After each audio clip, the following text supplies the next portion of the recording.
to just get the old thing, other thing, right? Just to get them out of the way. If you're just joining for the first time, right, this is just Nextjs, me trying to learn Nextjs, and by learning, I can also teach others. And we have, I mean, if you don't know what Nextjs is, this is a Nextjs, yeah, a front end framework that is powered by React behind the scene, right? And it has like, like all the access to all the cool things, right? There, and it supports it has like net React inside, and it's using TurboPack as the bundler, right? And it has like a compiler that they built basically for this purpose. So it allows you to do all sort of stuff, blog, from personal blog to e-commerce, and you can see Audible is using it, Twitch, Notion, Nike, Washington Post. So all these companies right there, they use Next.js. And Stanley, what's up? How you doing? And it has like a very good market there. So that is what Next is doing. Then so this is just a side way to what happened earlier today. Earlier today, I was opportuned to give a talk at a particular town hall meeting today, and this was my slide. So I wanted to show you my slide for the presentation I did. So this was the slide. Bossy, how are you? How are you doing? Right, so my slide. So the title was around future proving your career for the skill and the mindset you need for success in tomorrow's world, right? This is, I mean, most of you should know this by now, right? And we have the expectations, and I talked about learning how to learn. I talked about searching for resources, right, from the best possible place. I talked about motivation and discipline. Then I talked about like quality building and practice, right? And I also talked about going global, right? I talked about soft skills and some of the technical skills that you really need to become world class. So, obviously, if you know me before now, right, I'm a fan of learning properly. So, you need to learn how to learn, right? And like the major thing around here is around the concept of deconstruction and the concept of recombination of knowledge, right? And I also emphasized this childlike wonder. That's another very interesting thing right there. Yes, I'm doing fine. Not too much stress today. The only code I've written today was to build this slide. So this slide was done with like something we call slide dev. And I mean, I think it's built with Vue inside. It used a little bit of Vue.js inside. So that was cool, right? Writing some MDA, some Markdown, and some little bit of Vue.js inside. I also talked about searching for the best resource, right? And I think if you look at these codes, right, if you're the best teacher in the world, then you should teach the world mathematics. So you want to make sure you get the best material as possible when you're trying to learn something, right? And also always read documentations, check open source for the best of the best code and softwares. And yeah, you need to pay for some courses as well, right, to get the best and the best of information. And how many of us have watched Mulan, right? I like this from Mulan, right? The young lady was, always dedicated, even though she was, she has some form of purpose inside, but there was something about her, right? She worked hard to achieve all the stuff she achieved, right? So I talked about motivation and discipline, right? And this quote is the one I like the most here. It says that people can help you in many ways throughout life, right? But there are two things nobody can give to you, which is curiosity and drive, right? And whatever your reason is, whether it is SAPA, whether it's situations, whether it is whatever reason why you're writing code is, whatever, right? Just make sure you understand why you're doing it and you allow it to motivate you, right there. And if you have read the book Starting with Why by Simon Sinek, right, that's another very interesting book that helps you. Or Drive by David Pink, or Atomic Habits by James Clear, right? Those are good books that you can read. Then I talked about a little bit on purpose. I talked a little bit about purpose. How many of us have heard of this word before? Ikigai. Right, ikigai is like the Japanese word for finding your purpose, and it's the four circles there is passion, mission, profession, and vocation. And it is at the intersection of those four things where we sometimes find our purpose, right? And it's also around the idea of the combination of your, I think the combination of your passion and your mission always tells us like what you're good at, and always tells us what you love, right? The combination of your mission and your vocation, sometimes tells us like maybe what the world needs, right? And the combination of your vocation and your profession tells us like what you can be paid for. And between your profession, um the in between your profession and your passion, right? And that's what you're good at, right? Because it is your job, right? It's what you do regularly. All right. So in between all these things is where your purpose is, right? That's the stuff you should keep doing. I talked about quality building, right? I talked about the 10,000 hours iteration, or the 10,000 hours or 10,000 iterations. So there's the argument about if you want to become a master, you need like 10,000 hours of knowledge, of work, right? Or you do 10,000 iterations, right?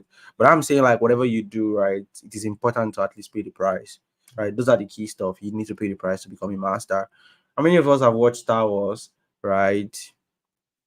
Right, to become a master, right? This is like this guy here is, is top notch, right? He's a Jedi, and super stuff at whatever they are doing right there. So whatever the approach is, only quality work can stand the test of time. And real gold, they say, right, does not what fear fire. Real gold, they say, fear no fire. So you need to put in the work, right, to see the result there. So that's key there. And I talked about dare to go global, right? And we go global, right? Make sure you're going with a reputation, like be known for something, know your brand, have some. Okay, this guy is known for this, right? Like the way Axel Tan is tweeting, Axel Tan is known for something, right? Because I mean, that's he's building a company. Everybody who knows him on Twitter knows that he's building a company, right? He has a reputation and he's taking it global, right? He's tagging Elon Musk, he's tagging everybody about the stuff that he's building, right there. So, I mean, it could be because of your node, right, Samuel, or next node version, basically. But I can check it. I've not seen your message on Slack. I've not been to Slack at all today. So I'll check it and get back to you. So I was saying that like when you know your life purpose, it is easy to build a purpose around your purpose, a brand around your purpose.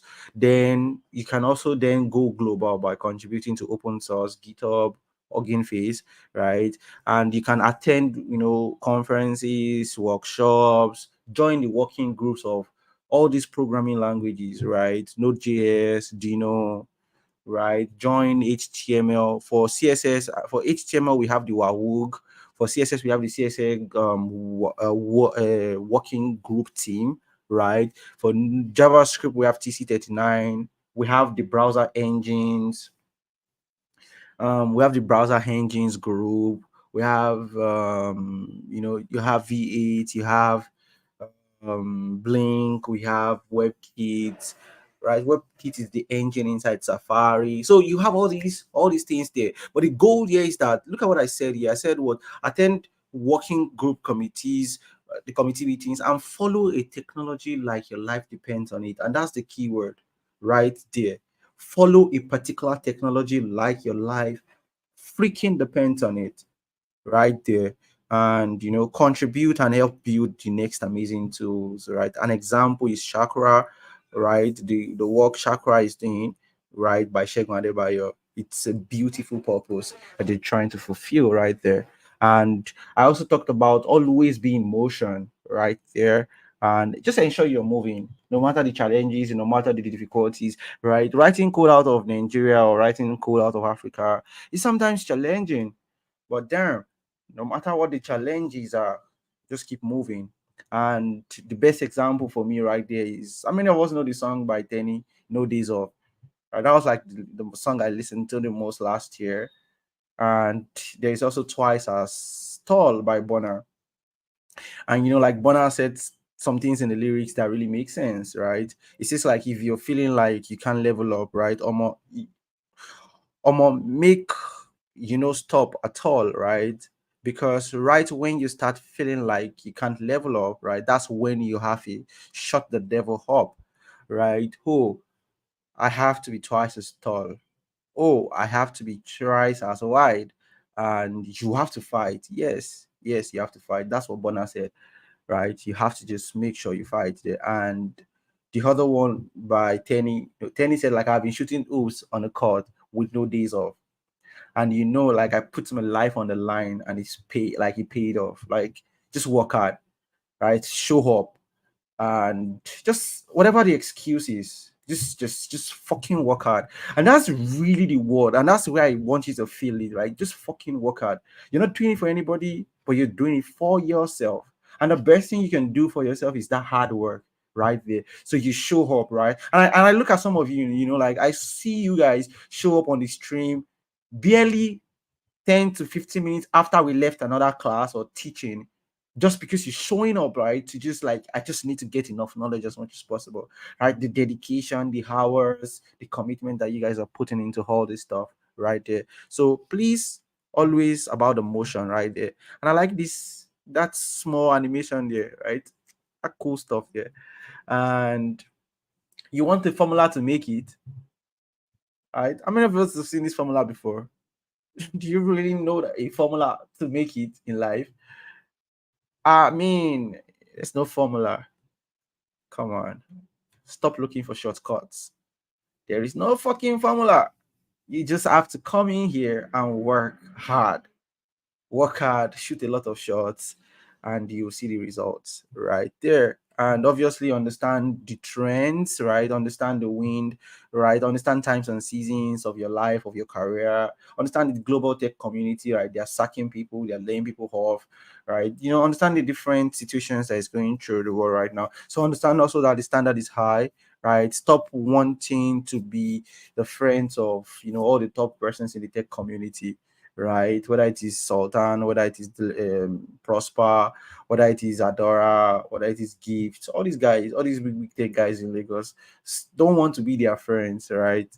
That's not really going to really work out, because you cannot even be their friends, because you are not let in their level, right? But what you can do is what? Hold your friends, hold your circle, build your own circle, build your own bodies.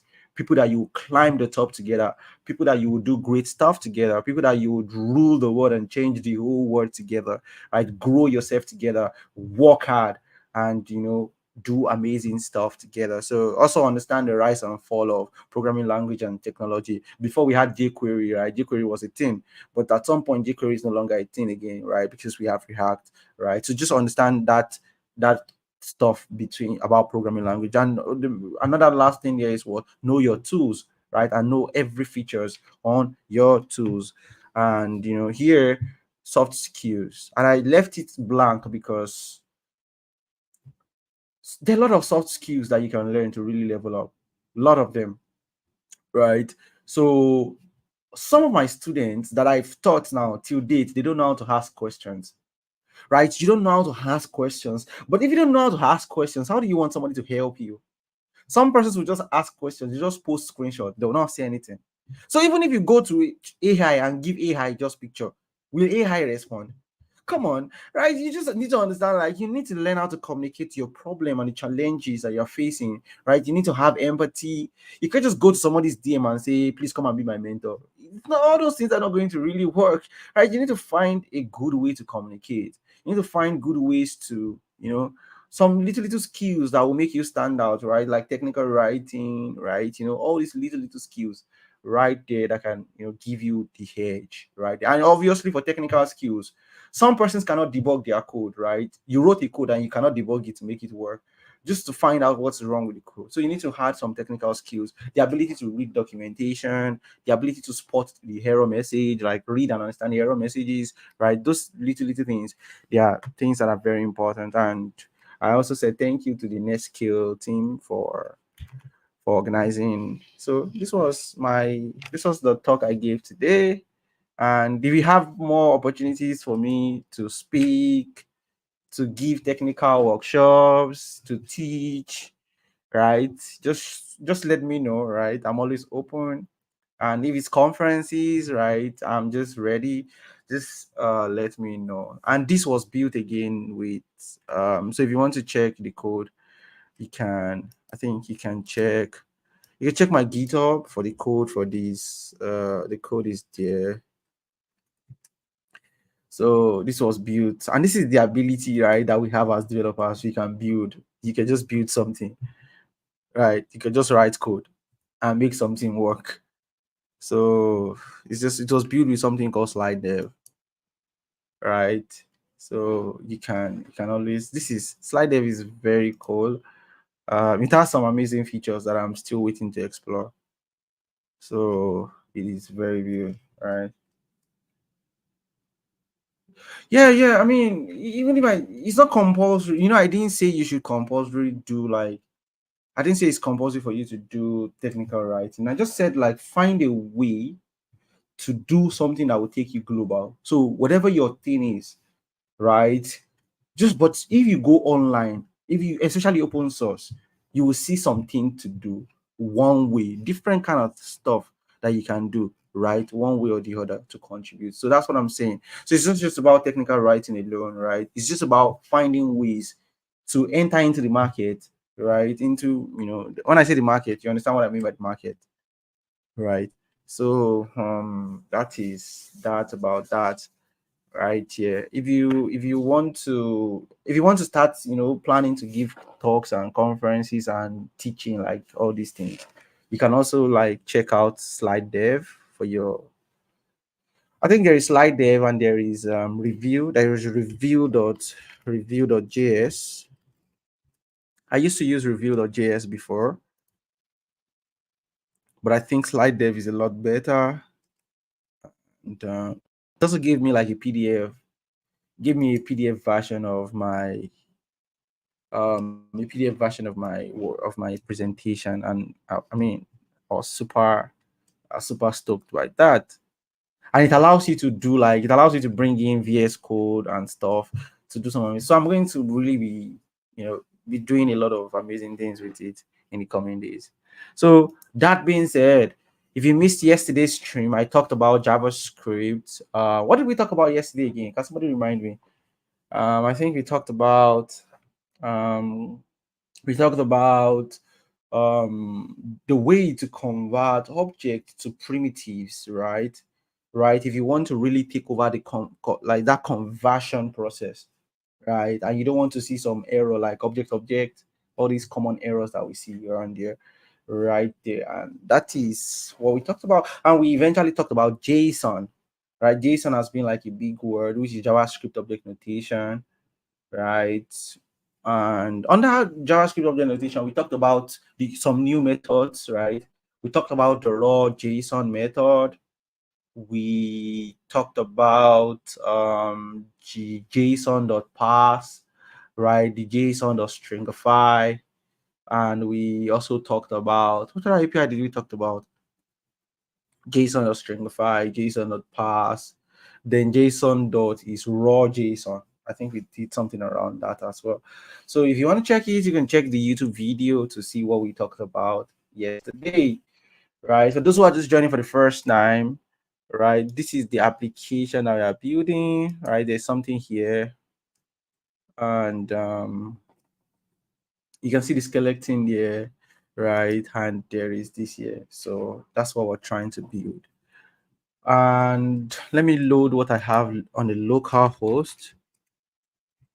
Let's see what we have on the local host. I think we have something on the local host running. So today I'm gonna try my best to see if we can finish up, if we can finish up what we started, or like what we plan to do today. Because last one was we talked about the error message. That was like the major thing that we talked about, right? Error handling. That was the major thing we talked about, yes, in the last one. So for those who are new to Next.js, right, you want to check the previous you want to check the previous versions of the streams, right, that we talked about. And yeah, you would really learn a lot there. And so right here, this is working on our local host. And if we go to invoices, um, we can see the pagination there. So, sometimes I think I saw some of you guys that worked on your project. Did you see this? Right, this is showing that on page one there is no previous information. Right, there is no previous fetching. That is, we disable the first word, the first button. So many of you did not had something like this to your pagination, where you visibly show to your user that, well, you cannot do what you can't do previous, but definitely you can go forward, right? And when you get to the fourth one as well, you can see that this is disabled, right? You can't do anything right there. So that's another very important thing to really note when you're doing pagination. And when you're loading, right, it's good to show your skeleton, right, in place of your, in case there is a slow loading, right, you want to show your skeletons there. And now if you click on create invoice, it's supposed to pop up a create invoice. Where are you? So yes, you can select this, and if you try to create this now, you see this error message right there. This error message, before we got the error for the number to work, right, that was really tough, because it was really tough for me to really get it to work, but at least I got it to work. And you see this here, so this error, this is a validation right there. And I think I also saw some of you in your project, right, that you were not validating stuff, right, before you allow your user to create a button. So another thing that will happen is, like, when you see some applications, you see that this create invoice button will not be enabled. So anytime you click on this, it's not going to be enabled. So that is something that would help your user to understand what is going on. And also you can see this error here that says that expected pending or paid what received null, right? So yeah, that's the basic things there. And another thing that we can also do here is that I think we can edit this, we can update, and you can delete. You can update, and I think if you try to edit, it will throw error, right? Because, right, we've not handled the error, but at least we are capturing that error, right? So Next.js gives us all these capabilities to track all the errors. So let's look at what is going on in our code, right, to get a hold of what is going on right there. So we use something called Zod for validation. How many of us have heard of Zod before? Zod for validation.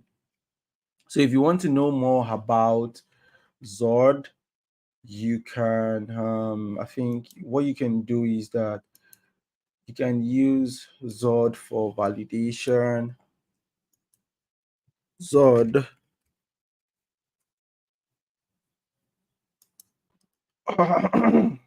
So we can use Zod for validation.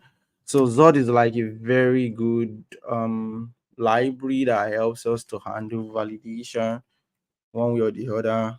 So if you can see my screen, it helps us with Zod validation. And I think it works on Dino as well. And I think the size is pretty much fair. Let me check what the size is. The npm package is it's a bit much though. 674 kilobytes, but it's not bad, and it gives us the ability to which is the important thing there is that the ability to validate this code. So we describe the shape of the object. When we describe the shape of the object, right, then we are telling it to omit some things. Looks like it is for TypeScript only. Is it useful in JS? I think it should work in a JS environment as well. Yeah, it should work in a JS environment pretty much well. The moment you can describe, I mean, the schema is the first thing, right? Once you describe the schema, then we can then do something around something called pass or safe pass, right? You can do safe pass or schema.pass, or yeah, pass or safe pass.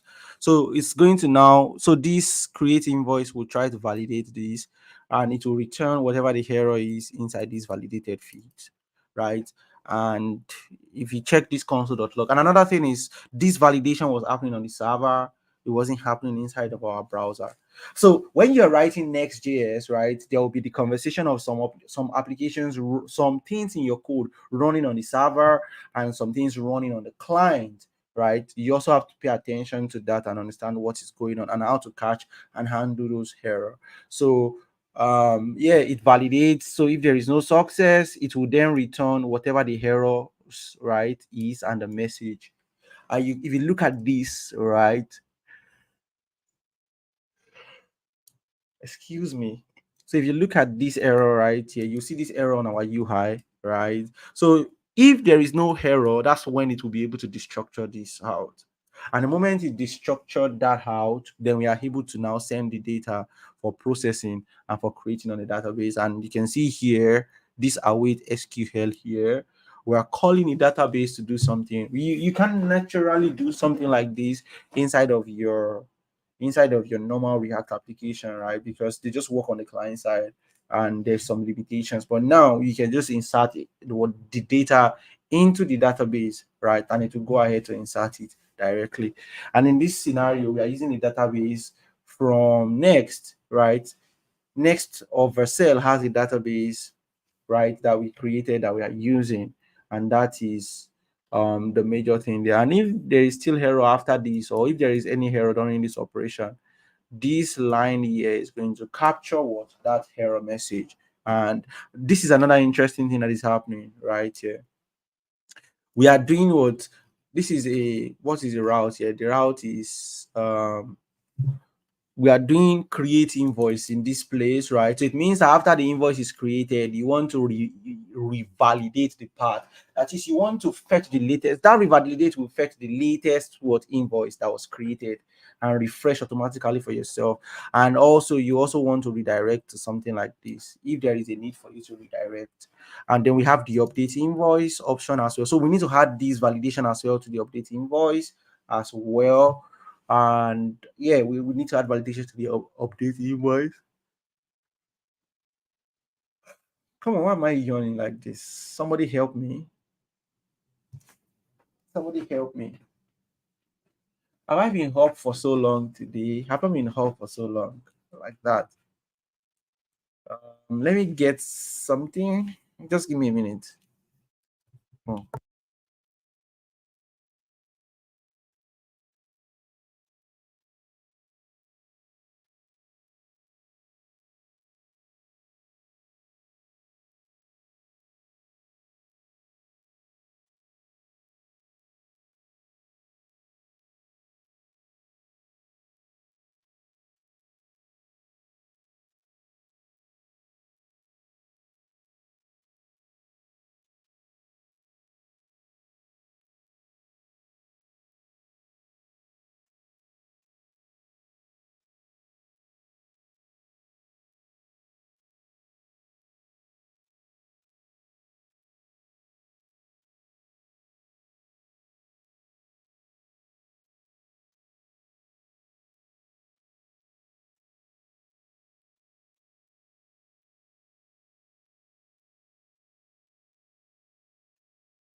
Yeah, sorry, I'm back.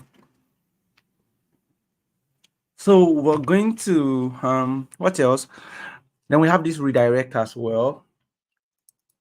Right, these are also like after when we go to when we create the invoice, it creates the invoice on the route.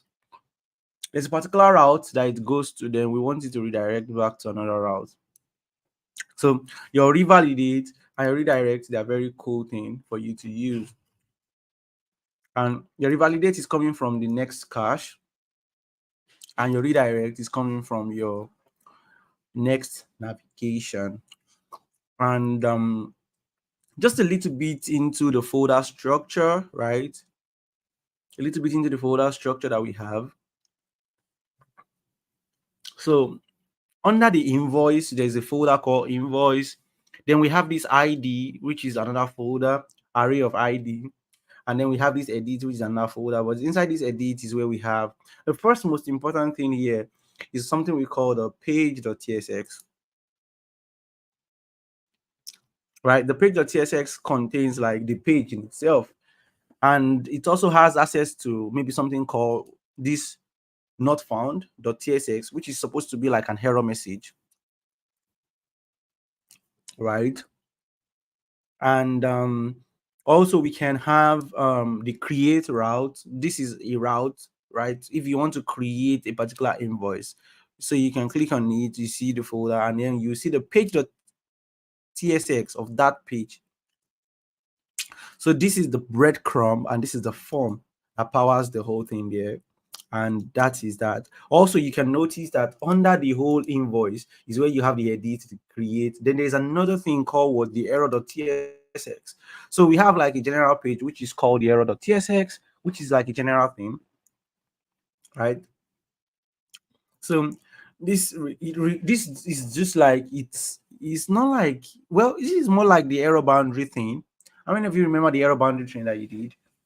This is more like the error boundary chain where it gives us access to a particular method called reset, right? Which allows us to reset a particular application after it has entered into the error state, right there. And we also have what do we have again? What page do we have?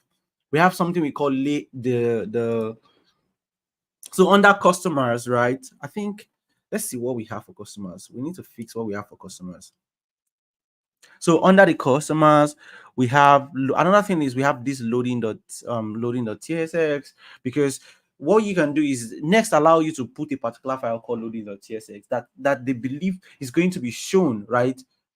While you're trying to load the page, right? To show the loading.tsx. Also, there is a layout.tsx as well, which is like our layout, right? If you remember your React router DOM, it allows you to set the layout, right, of your whole page right there. So this is our whole layout, and this is our side nav, right?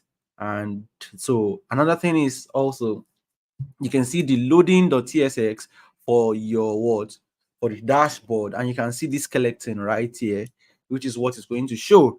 And you can see the page.tsx again. I say the page.tsx is what contains like the major thing that you are really going to see right in your application. And yeah, that is that. So this layout is going to be controlling both invoice, customers, overview right there.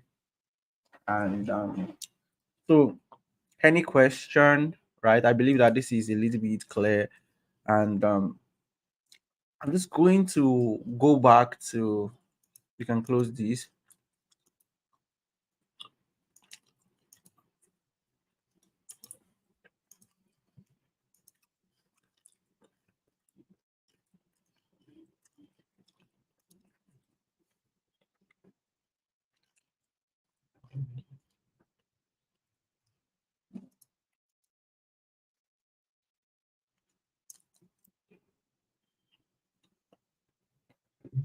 The ID has what? Miriam, which ID is that? I thought I missed that. Which ID was that? Hmm.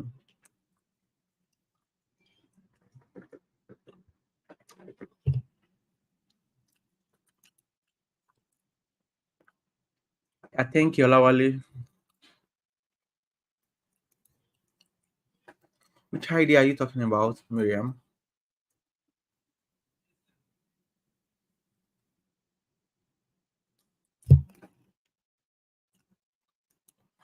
So part of, I think we're supposed to go to, we've done what we're supposed to like finish up on the hero handling. So the hero handling here, right? We've done adding the try and catch, right? And when you're adding your try and catch, you're returning an object right below the page of TSX, I think. Mm. Okay. So it under the invoices. So in Next.js, right? If you want to create a route for, so if you look at this now, if you look at the route that we have, and then if we click on a single what? If we click on a single invoice, look at the way the route of a single invoice looks like. Can you see the way the route of a single invoice looks like? That is, it is dashboard, invoices, and the ID of that invoice / edit. And that is, I think we don't have a single page for this. Assuming we have a single page or something like this, it should give us a 404 because we don't have a single page for this. But assuming we created a single page for a particular, this should be 404, yeah. Assuming we created a single page for this invoice, you would have seen something like this. But definitely we created this update route like this in a way that if you pass it the ID, this will be the ID of any valid invoice. Let's say I pass it the ID of any something that is not valid. So if I pass it the ID of something that is not valid, it will know, right? Because it was trying to check the database for my ID of the invoice and say, is this a valid invoice? So if it's not a valid invoice, then we can see that we are getting this error, right? It's telling you that what something is not working, but it's never going to work because the ID there is not valid, right? But if we have a valid invoice in the database, it will fetch it and populate the record. And once it populates the record, it allows us to be able to update it. So the thing with Next.js is that if you want to use something, if you want to do a route like that, you can see the first thing that you're going to do is you create what? Inside the route invoice. Inside the route invoice, you create a square bracket with ID representing that new folder. Then inside that folder, you now have the edit. So do you understand the route structure like that, Miriam? So it is like /invoice / the ID. So automatically Next.js understand that anytime it sees the array of ID, it will replace it with any valid ID from your database and allow you to go to the child route. And in this case, one of our child routes is what? The edit route, right? The edit route. So inside the edit route, we only have what? Page.tsx and we have not found.tsx. So let's assume if we want to have another route for a single ID now, what would I've just done is that inside of this single ID, then we'll create a file called page.tsx. So we can create a file called page.tsx.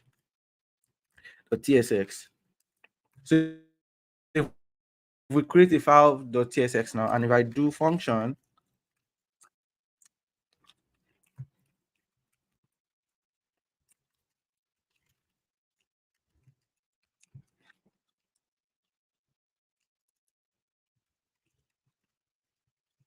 so you notice that I'm creating this page.tsx inside what? Inside what? This array of ID, and I can export default.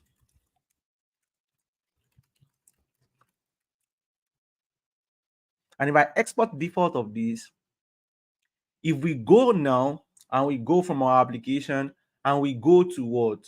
We take this edit out here, it's going to render this what? It's going to render that new page that we just created, right? Because we are right inside of that page. So you can see now, you can see that this component that we just created now, right, is right here. So you can be sure it is right there.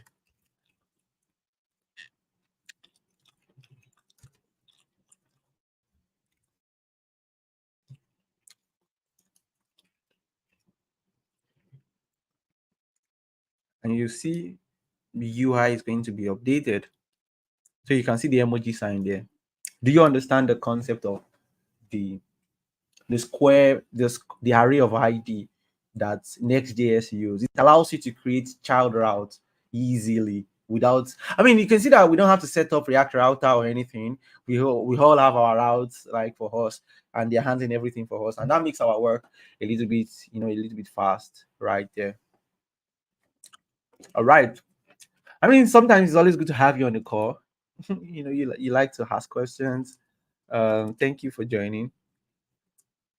So we've added this error, the try and catch right there, and we also try to handle error with something we call error.tsx, right? So this is, you can create something called error.tsx to handle error. And another thing that you can also do is that this is something like this. Also, you can also create another error like this, which is what the 404 page. All right. Mhm.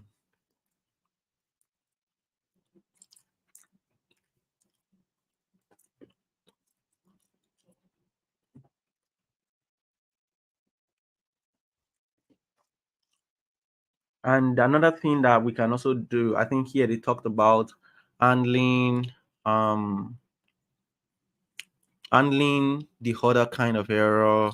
Mm.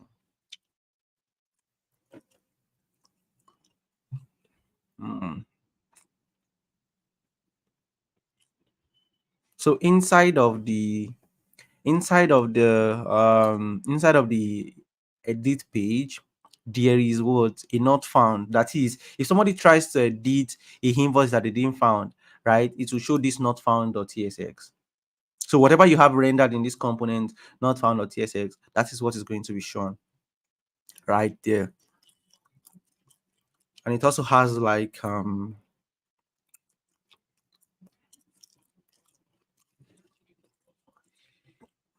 didn't implement that, right? Okay, I think I have it here. Mm, so- And the other error handling that we have there,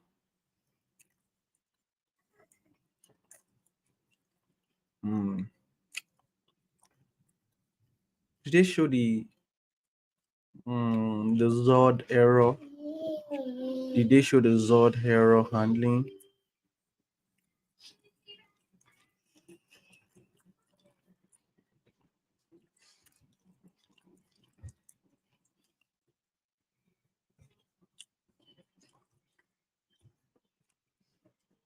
Okay, they didn't show the Zod error handling there. I think it's under this page. So we also talked about handling the error message with handling errors with something, right? Just understanding, like, you can also use ESLint to catch some of the errors that we have, right? And there is a particular ESLint plugin called ESLint plugin GSX, right, which checks for some basic accessibility stuff, right? So if your image does not have the hot, right, it will complain, right, and stuff like that. And then we have what another error handling we inside here with our what form validation. And so you can do the client side form validation. That is, when you put required on a particular input, it helps us to track form validation and some stuff right there. And we can also do what our server side error validation with something like Zod, right? And that was what you see there. And that also brought us to the concept of what's it called now? The concept of a particular hook that is new in React, which is called what?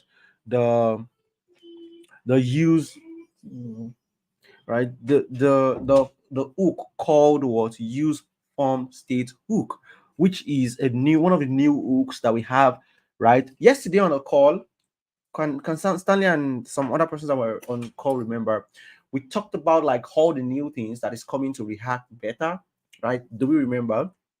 And there is one of these hooks as well, which is the use form state. right? It's a hook that is also coming right there. You can see it's still experimental, right? So yeah, the hook allows us for this hook now. It allows us to I think this one here is, I think they are changing it to, what's the one we used again? The one we used was, what's the name of the particular one that we used? The one we used is called use form state. And I think that the use form state, let's search for use form state, is inside React DOM. Use form state.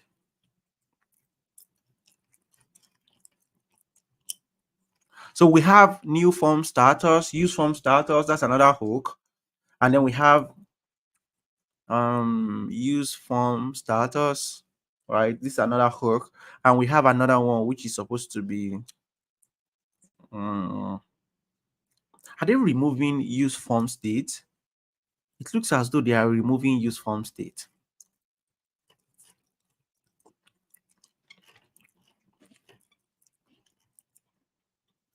I think so.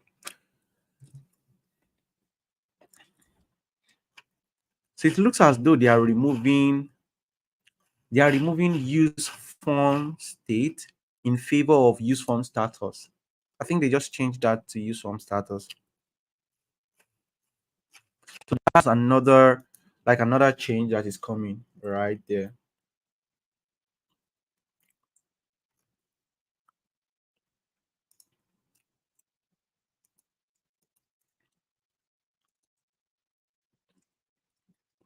So what basically this hook right does would have been that what is a hook that gives us status information about the latest form submission, right? So I think it is this use form status. So they renamed the use form state. If you go to our, I think our where's the form there now? When we try to create, you can go to our form, go to definition. Hmm.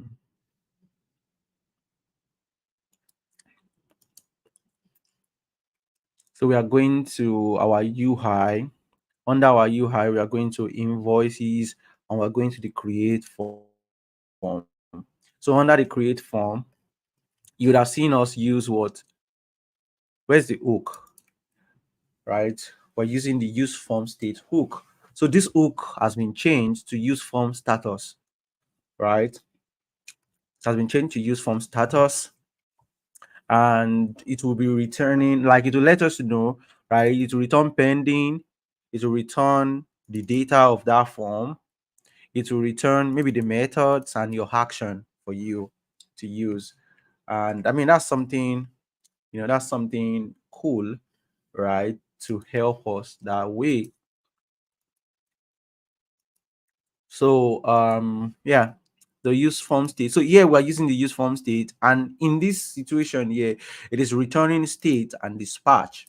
And so what state and dispatch does is that it returns the current state of the form, right, which is of the initial thing that you passed. And the use forms state here is takes this is the action that we are passing to it. The action is what it will be run on a server, right? And it will pass the dispatch, right? If you check the code, our dispatch, we're passing the dispatch to our action, right? So when it runs and it tries to create a new invoice, you would see that what the error will be saved. This is the initial thing, either message or errors, right? So if there was an error, it will be saved inside this state, right? It will be saved inside the state object. And so we are now catching the errors, right? We'll now catch the errors by what? We're also using this area described by customer error, right, to catch the particular error. And if there is a particular error right here, this div here is displaying the error for us. So that is what happens here. And you can see that we are taking it inside our state.errors, which is an object, right? State.errors of the name of that what this is the name of the form of the input that throws the error.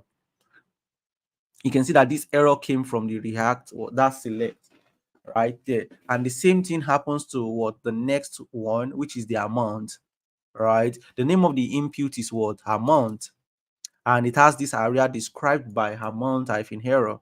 So what we are doing is what we are doing is state.errors.amount, right? If there is a error, you want to pick all the things here and display all the errors here.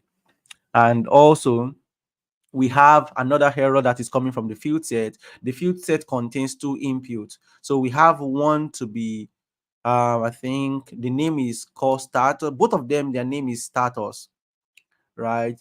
And so there is a particular input called what state.status, right, to capture the status error and to render it right here. And I think there should be one more. We're supposed to be printing the final one. There's supposed to be one final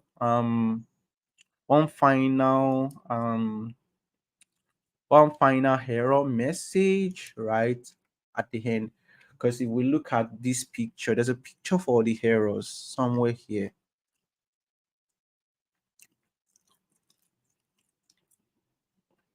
So we can set it, you can set custom error message, right? Like you can hear now, please enter an amount that is greater than 0, right? Please enter a customer.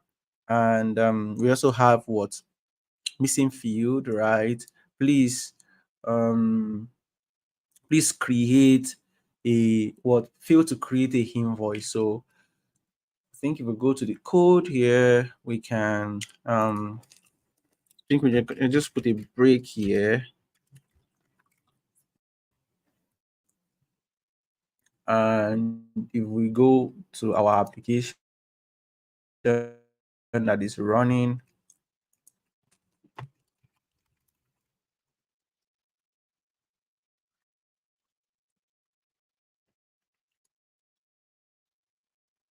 so if we create this invoice here and we try to press create here,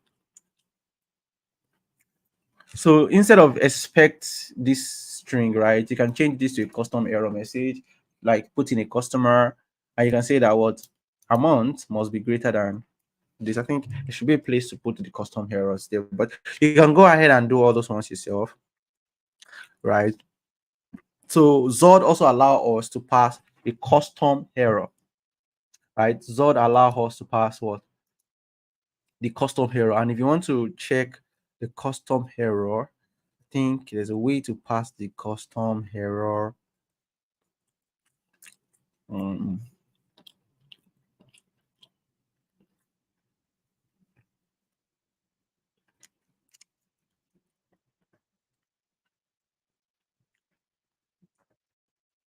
yeah, but I think I noticed when you want to import, right? You're using hat. Is that how we import in Next.js? So the hat is something we call the path alias, right? So what they did is that I think inside the TypeScript config,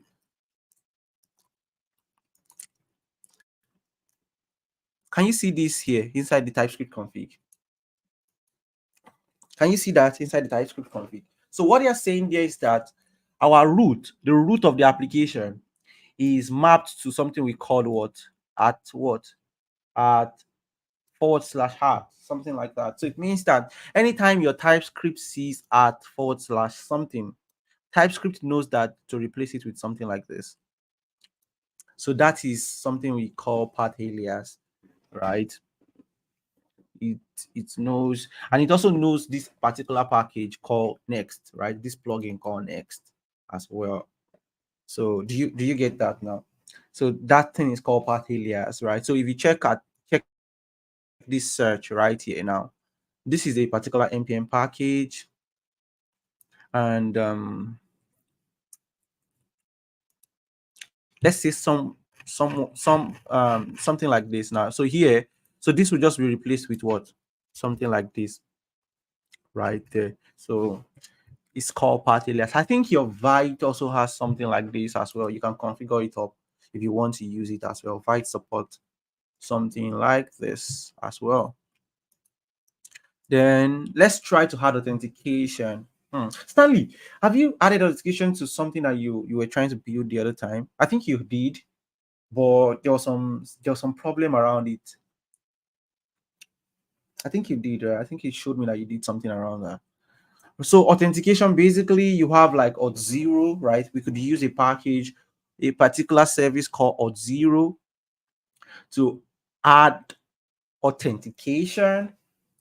And but I think we're going to be using Nextauth here. I think there's something called Nextauth that we're going to just be using here.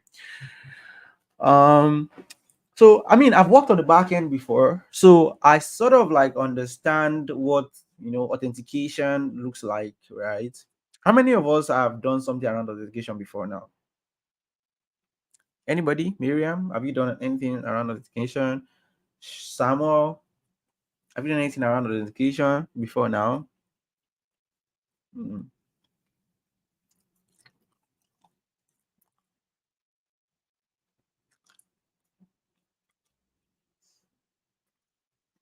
For sure, authentication is allowing somebody to log in. That's just the right way to put it. Allow somebody that has the right credential. So if they signed up with Google, they should be able to sign in back with Google. If they sign up with GitHub, they should be able to sign in with GitHub. So that's something you call what? Authentication. And the other one, which is the other version of it, is something you call what? Authorization. That is allowing the right person to see the right information. So if somebody is not the owner of a particular invoice, if they log in, they shouldn't be seeing somebody else's invoice, right? Because they should only see their own invoice, and that is authorization. And that's the difference between authentication and authorization. Does that make sense? Right? The difference between what authentication and authorization. So I'm just going, I think we should have this already. Um, let's look at the login route.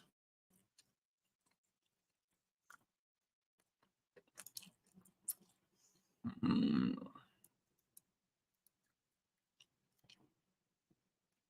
So we need a login. Um, so we have,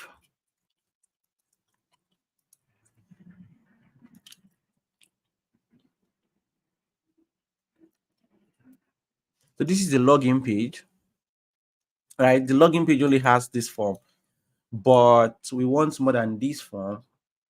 So we're just going to copy the whole thing here, right? So again, this uses Tailwind, right? How many of us have idea of Tailwind? You have idea of Tailwind? So Tailwind is not too complex, I feel, but it's something that we should dig in deeper later on.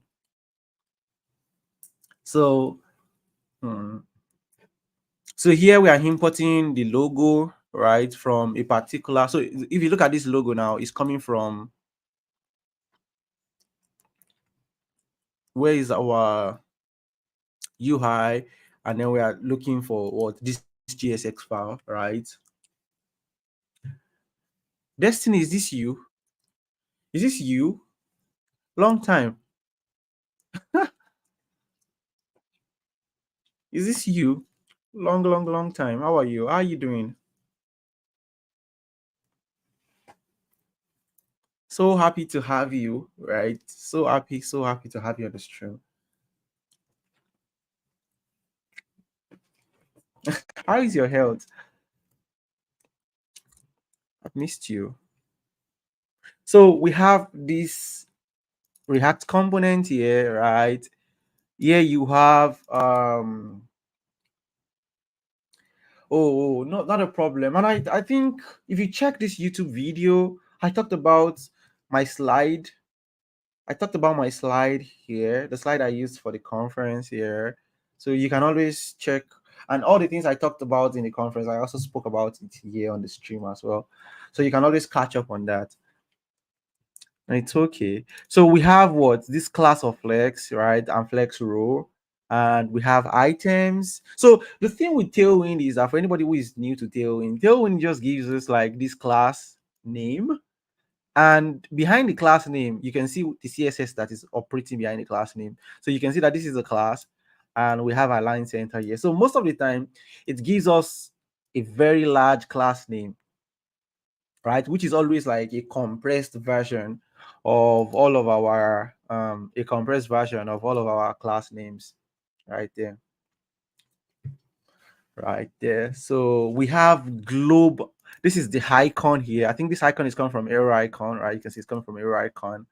And we also have, so this is another interesting thing that Tailwind does here. Stanley, do you understand this? Stanley, do you understand this in Tailwind? Or Miriam or Samuel, do you understand that in Tailwind? So that approach, using the square bracket approach, right, allow us to access a custom value. So because Tailwind necessarily does not have a particular utility to set that sets the font size to be, say, something like 44. That so if you put the arrow, the radian now, what that means is you're saying that I want my what, a custom value. Thank you, right? I want to create a new custom class, and I want you to set my font to be what, 44 pixel for me. And that is, that is very beautiful there. Yeah, there's no problem, Destiny. You can always catch up, right? I have some of the videos here, but the major thing is all the things I'm teaching here is first from learnnextjs.org, right? So you can always catch up there. Then when we are done with this, we can build our home project. The goal is to build our own project, right? Just try out multiple things with Nextjs, different ideas. So when we are building, I will need your ideas, need your support, need everybody to just throw in their idea. We will not have a design, so we have to design something off the top of our head that makes sense, right? So it's just about learning and building. That's the goal. Learn, build, learn, build, learn, build. So that is what I am trying to do with this here. And if you look at this as well, this is another example, right? So it first creates the custom attributes, or the custom, is it custom attribute that we, I mean, that would be nice. That would be nice if we can get like a design to guide us to build. We don't know what we're going to build yet, but we're still thinking what is the best thing for us to build. But definitely, an e-commerce website would have been like a very good way to get our hands dirty. An e-commerce website would have been a very good way to get our hands dirty, just to build something that we can learn a lot from. All right. Um, build payment. We can make the payment to be Paystack or Stripe, and we can just build different beautiful things here. So here it creates a particular variable called 15 degree, and it sets it transform. Right, we'll set the transform here, right? And then we are setting the height here to be what, 12, which represents what, 3 rem, or which is the same thing as what, 48 pixel. Or we can get our width also to be what, 48 pixel right there. So that is that, and that's our logo. And if we go back to our page, we have we have the main here, which is a flex. It centers, then it also justifies. Then during, if we look at this is another thing here. Do you understand this as well, Stanley? I know you should understand this, right? So when we do MD colon, right? So MD colon is now saying that now if we are on the mid screen, right? If we are within the media query of our what, mid screen, which is what, anything that is less than 768 pixel, right? It allows you to now say, well, instead of making our height to be full before, right? Now make our height to be what, the height of what, the screen, right? Which is what, 100 view width. So, and you have what, this is what relative means, what you're setting, what the position to be relative, you're setting the margin left to right to be what, auto. So X, right? This is X axis, right? So you understand, right? Then if we have what, flex, that's display of flex. If we have WIF in full, right, it means we're setting our width to be full, which is 100 pixel, 100%. And here we're also setting our max width, right, to be 400 pixels. That is the highest this component can go should be 400 pixel. And then we're setting the column also to be what? Flex column. And you're setting space. So if you look at this space now, the space utility uses the combination of what? Margin top and what? And bottom. And this is something that it is difficult for us to achieve by ourselves as engineer. And these are the reasons why Tailwind is quite good. So Tailwind is able to calculate, right? What space do you want at the top and what space do you want below? And it gives us this cool utility, which is called space, right? And you have a padding of what? 4, right? Which is 1 rem. And you also have mid screen of what? A margin top at your mid screen. And you also have the same thing, flex height of 20 pixel, full, which is 100%. Then you have items end, like flex end. Then you have border radius, where you want the radius to be large and rounded. Then you want the background to be what? Blue, and you want it to have what? A value of 50, that is a shade of 50. So which is going to set it to this particular value, right? And I think Tailwind 4 will set this background to be, we'll set this background and allow us to do something like 50. I think, does this allow us to do it? I think, yeah, I think it allows us to do it as well.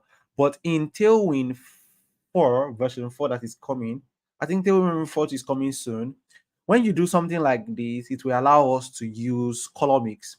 Do you remember color mix from yesterday, Stanley, and those that were around on the call? Right, color mix is just coming to CSS, right? So Tailwind 4, they're going to be using color mix, and they're going to be using all the, the new color metrics that we have right there. And then we have this mid, the height is going to change to what? This 9 rem in the mid screen as well. And then we have width of 32 rem, 32 pixels, 32, right, which is the same thing as 8 rem. And the text background white. And you have what? When the height, we're in the mid screen, we're changing to 36. So this is the logo, right? And followed right here by the form. And if we check what we have, we should have um we should have something on the login.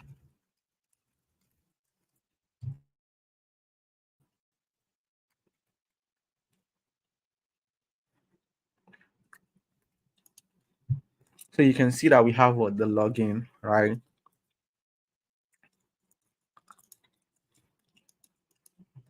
So there's the validation on the input already, right? And if we go to so if we go to Nextjs, we can install Nextjs in our terminal.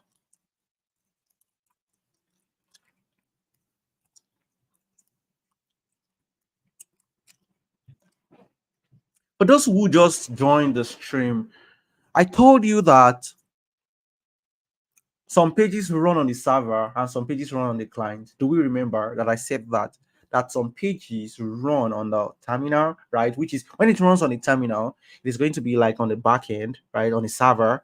And when it runs on the client side, it's going to be on inside of your browser. So you can see here that when we made a request to what? Login, you can see something called compiling, and that shows that I was trying to compile the page. That is, so what the process of the compilation looks like is sent the old React to the server, right? The bundler generates the HTML, right? Generates the HTML from React and send that HTML to the browser. The browser then hydrates. That is, it converts the HTML that you send into a valid word, into valid React eventually, that can now continue to build on top, build client-side application on top. And that's the whole process that happens there. So I want to install Nextjs.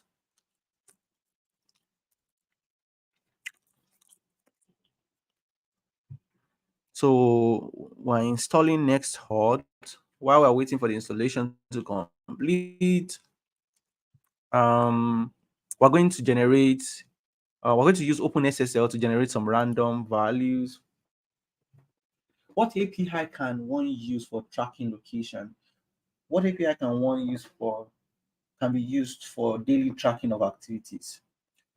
Your browser has the navigator dot. I think there's an API in your browser for tracking your home location based on your phone's sensors, if I'm correct.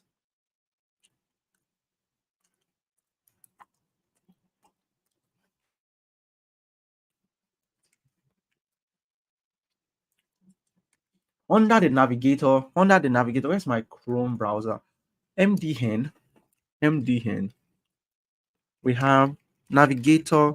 There should be a particular API under the navigator for watching and tracking location.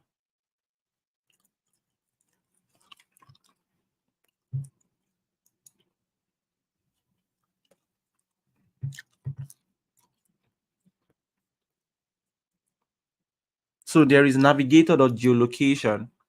And under the navigator.geolocation, it gives us ability to,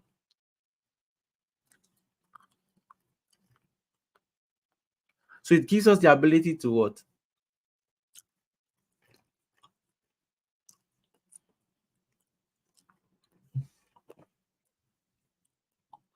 Is that how we look at the um yeah, it gives us the, no, I don't want the API Wahoo thing. Just give me this. All right. So it gives us the clear watch, right? Which gives us a watch position. I think the third party would have been one of the most popular third party would have been the Google. Google has hello, pizza man. How are you? So Google should have a particular API. There should be a Google API that returns back um there should be a Google API that returns back location as well, right? That helps you to track your location as well.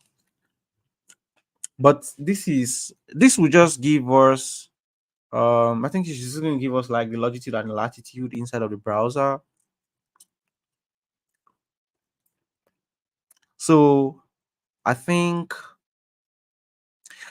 if you call the navigator.geolocation to watch positions, right, it's going to keep watching the position, and yeah, it's going to keep watching position. I think it's going to update these values right there. Hi Dave, right, get the current position. Hmm. Yeah, you can give us the name of the API, right? Hello, we have a couple of persons joining the stream, right? If you're just joining the stream, thank you for joining the stream, right? We're just trying to play with Nextjs from Learn Nextjs. Okay, that's what we're trying to do. And you're welcome to the stream. We talk about JavaScript, talk about React, and all these beautiful technologies here on the stream, and we build something. We learn, we build something together. So that's what we do here. So this year we will use this to generate a secret value, right, that we can play with. So if we, I think we're done there. Is Next.js hard? Nah, I don't think Next.js is hard. Is it hard? No, it should not be. And you can pass it to what, Xclip? Is it Xclip or PB copy? Should be Xclip.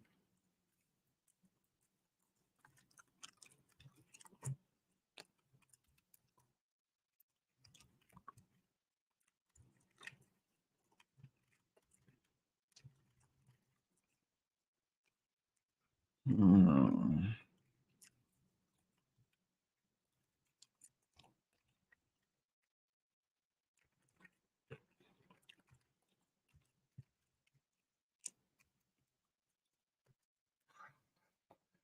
I think something that Destiny can do is Destiny can also post the API that also tracks the API, the external API that you can use to track your location. So I'm looking for a particular command.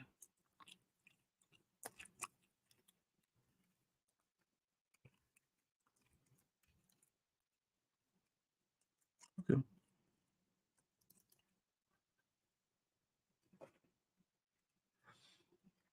So there is GeoApify. GeoApify. Let's look at that.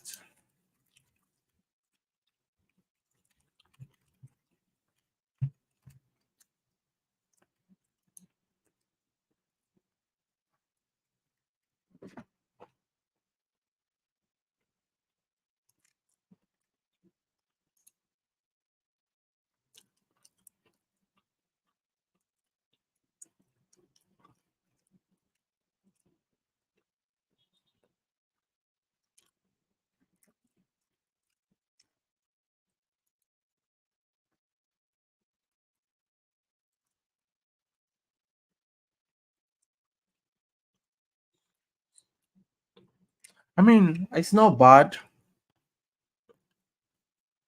right? Miriam, you can always start with this, right? This GeoApify, right? You can always start with this.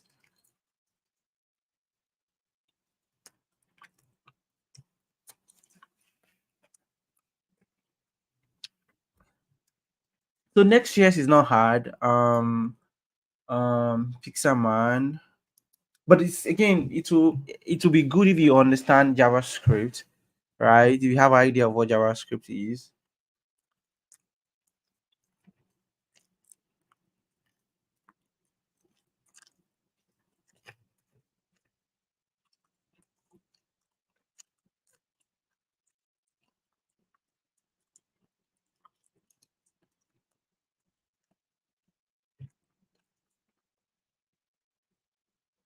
So this one gives you city level location based on your API. Even though I don't like this is not good enough.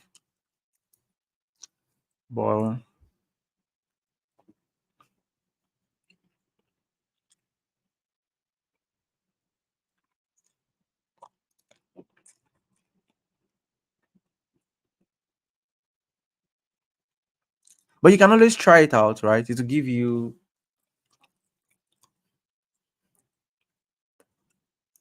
try it out and let's see whether it's going to work for your use case. Thank you for sharing that. Oh, so you've seen my video. What happened at Shola at 1st September 6th? Yeah, that's the video when I lost my mom. Oh my god.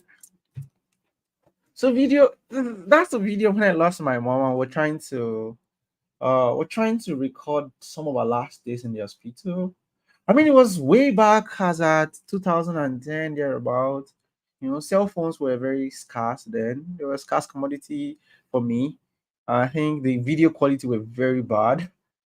Yeah, that's like our last days in the hospital there, because she died, I think, September 3rd.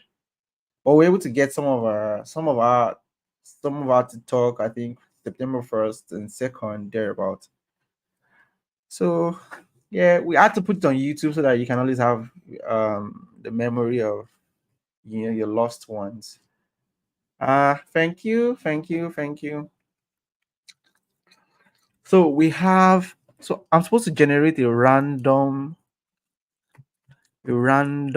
number and pass it to clip so that I can copy the value that was generated. So it has generated some random values for me that we can use. Then it generated some random values that we can use. So this command, OpenSSL rand and hyphen base 64 32, generate a base 64 random number that is 32 bytes or 32 bits, right? That's what this does here. And I'm passing this clip here so that I can copy it directly, right? And our next auth, how do we set up our next auth? So we need to set up an environment variable like this inside our env. I have our .env. So I can take this out here and I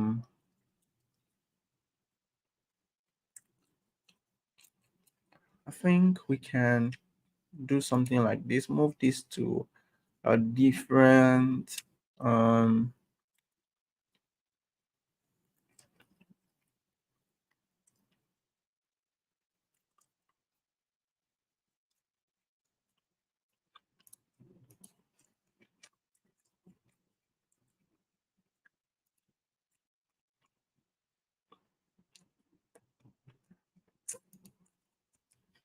so we can move that into a new video, and then we can a new window, we can set the hot key.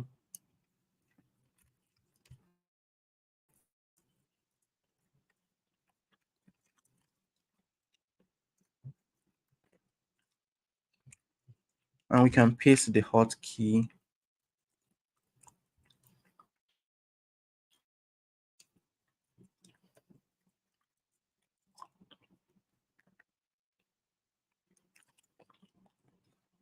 And we can, once we have the hot set up, we can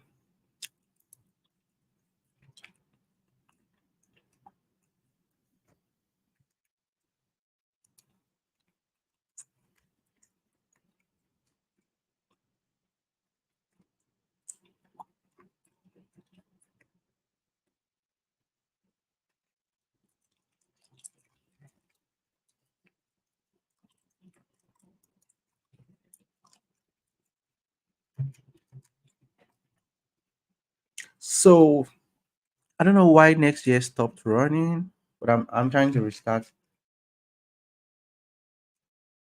the whole Next.js thing there.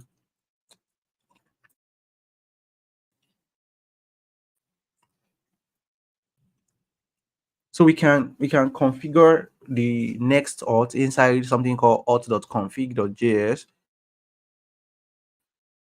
So we can copy this, and after we've done that, right, you can use pages option to specify the route for custom sign in and sign out. Right, this is not required, but adding the sign in to log in our pages option, that the user can be redirected to it. So our sign in page is going to be /login, and inside the config.js, right, we want to use this callback, right? That is, so this callback is going to have this authorized method.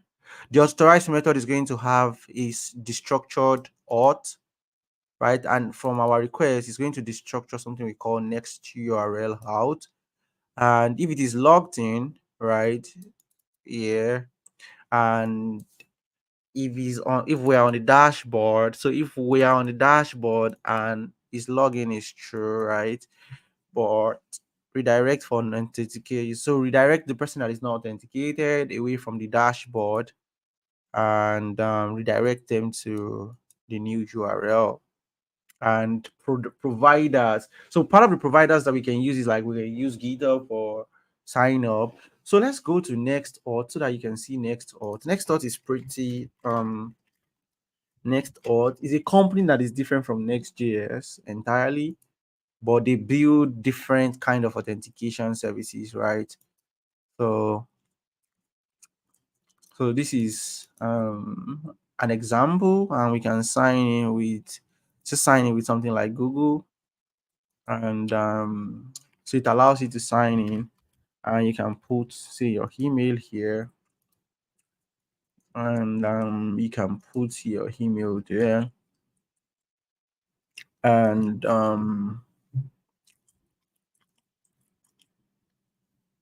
so you have, authentication option right there, and you can see that it does understand that you are the one.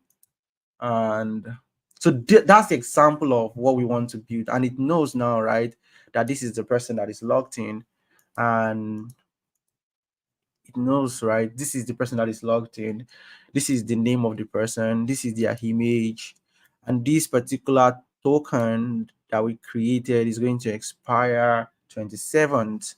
And you can also update the name, right? So, and that is what the whole next auth is going to do for you. And I think the other interesting thing there is it also allows us to sign up with You can sign up with what do we call it again? I think we have GitHub. There should be GitHub somewhere here. So it allows us to sign up with GitHub as well. And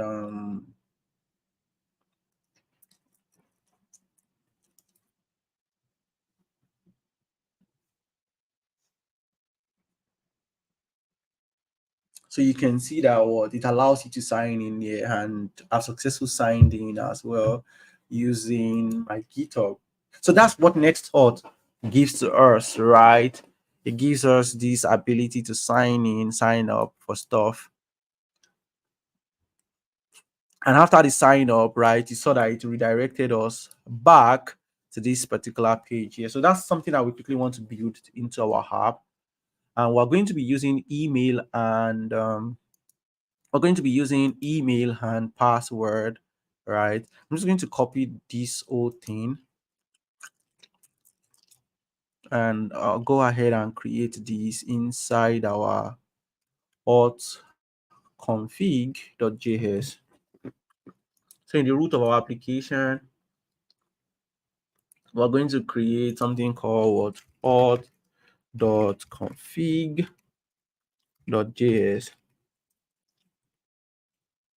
and we can paste this there. And so we have what the first object. This is the JS or TS now. It should be some TS. I'm not sure whether it's TS that I was supposed to use.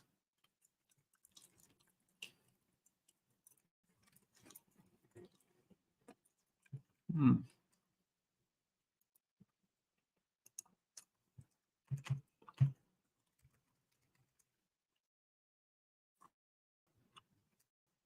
And so we have our sign-in URL. And I think that if we go to next auth, we can log out and see the list of the providers that we have. So the list of the providers, we can see the list of the providers that are supported. So we have 42 school, you have what, zero, different. You can sign up, you can use any of this provider. So it can give you sign up with this, sign up with that, and sign up with different ones there. Zoho, Zoom, and all these other ones there. So we're going to use, I think we should be using the password. We should be using the password. So it says that the provider option is an array with the list of this. For now, it's an empty array to satisfy Nextjs. So then we're going to add credentials provider later, and we can create this middleware.ts, right? Obviously, the idea middleware is coming from backend as well. So what is middleware? Middleware is just anything that intercepts requests, right? Between your server, right? Between your server. Right? So if there is a request, if you're trying to make a request, or you're trying to do something on the server, right? The middleware can intercept the request and response cycle. And before the response is done, before the exact thing is calculated or done, right, the middleware can interject and hijack and do some operations. So here, it's just going to be, I think there is a middleware here. And here, the middleware is to protect our routes, so that if a route is a protected route, then somebody that is not signing is not supposed to have access to that route, right? For sure. I was waiting for your comment, right? Because trust me, this is a lot more simplified. Firebase can be a little bit complicated and stuff. And right, if you use this next auth now, it gives you just the ability to just use Google directly, right? So it's just going to be like a breeze, like it's just going to be like a very simple and very fast thing for you to quickly accomplish with your project that you were building, which is middle. So we can right click and do middleware.ts, and we can paste this here, right? So here we want, so anything, any route. So these are like the route. So this route that we are exempting, right? The API routes, the next route, the static routes, our image, these routes are not going to be protected for whatever reason, right? But every other routes are going to be protected. But these ones, we're exempting them from protection, right? Definitely, you don't want to protect your API route, or I mean, based on this need, right? You don't want to protect it, right? And your .next for part, you also don't want to protect it as well. And for our password hashing, right, we're going to we're going to use next dot, bring in our config, and pass in the config to next auth, right? And it gives us a particular function called auth, and sign in and sign out. So that's interesting. And we also have credential providers. So for the sign, for one of them here, we can use Zod for validation. They're bringing Zod in for validation here. And there is the credentials. Inside of the credential, there is the hot.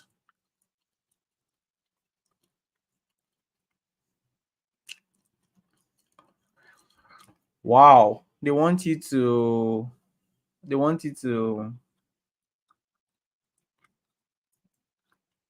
I think you're right, Destiny, and I agree with what Stanley said as well, that there's something complex about the way Google has their APIs. It's just too damn complex, right? Most of their APIs are supposed to be easy to use. They have lots of amazing APIs, trust me, but it's just always complex, right? And the documentations are always bad. And that's like the major problem that they're having there. So what is happening here is that we are setting up a particular method called authorize inside of the credential. You can see that this is a object. Inside of this place, you're setting up a method called authorize. And the authorize has what you call what? Your Zod validating your email to be what? String and email, and password to be string and minimum of 6. And we are using the save.pass. You remember the save.pass, right? So whatever password and email that somebody is sending, we are validating them using Zerd, and it must match this criteria. And also, before we do that, then we also bring in our SQL to help us to come in, right, and get a particular user based on the email. We already have in our, I think in our table, we have database, which is storage. So next allow us to have access to a next, and then we can query to select what? To select all from what? From users. And I think that, Stanley, with the whole of the next platform, you can really build out all you wanted to build with all you wanted to build with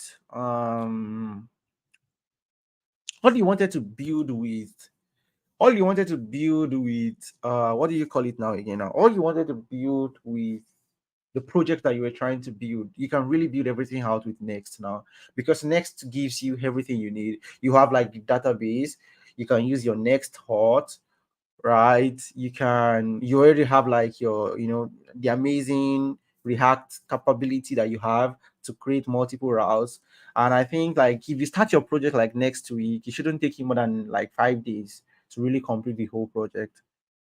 And that's what I'm saying now, that in the way that things are moving now, we have amazing superpowers as engineers to be able to just create stuff. And this is what I really like about some of the ecosystem, right? With Tailwind, with React, with Next. Like we could just create something very fast, very fast, very fast. And even if we're not using the database provided by Next, there are other database service, right? Like Superbase, right? Superbase is also, they're out of beta now, and they're a very good service as well, right? And we also have what's it called again now? We have Fly Dot. I think we have Fly Dot. What do we call those ones again? Fly Dot, Fly Dot Hi-Ho or something. We have Fly Dot Hi-Ho.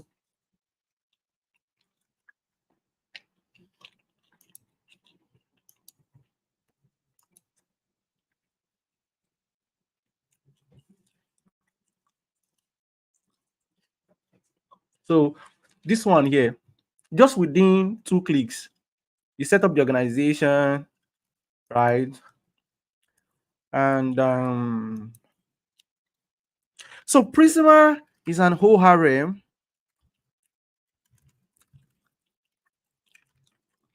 right? Which is I think I talked about ORM. Talk about ORM before now, but ORM is just like what's the full meaning of ORM again? Anybody knows the full meaning of ORM? Object wrapper, object relational mapper. There was a particular stream where I talked about Prisma, where I talked about Drizzle, where I talked about Mongoose for MongoDB. Those things are ORM. They are wrapping the real database thing, giving you better APIs for you to access your database, basically. So Prisma is the first part of the set of APIs, database wrapper, that gives us types. They allow you to have TypeScript easily. So if you have like .name in your user, so you can do Prisma. I think you can do user dot name also. I can't remember the way the query is, but it's been long I've used Prisma.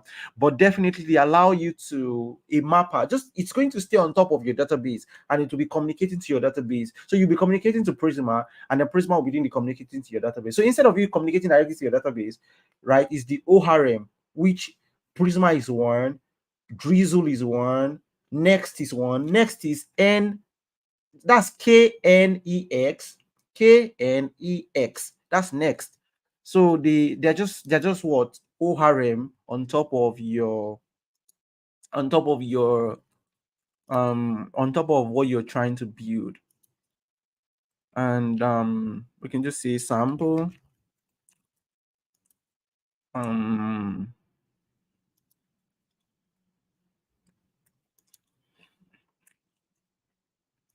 So you can see that with this one, this super base as well, it's just going to go ahead and create a project for you, and you have access to database right there. And that's the amazing stuff that we have. So now you have all this stuff right here, and you have a super base URL, which is a database, and then it gives you like some different ways to communicate to it. So, and I think it also is in real time as well, so you can do real time conversation with that particular project right there. So which is definitely amazing, right?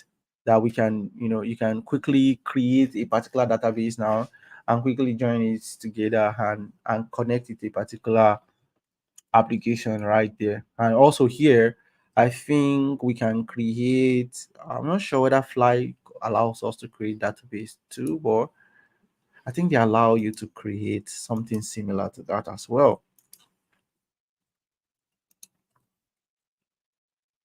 Or whether it is just Redis that they allow you to create. I can't remember.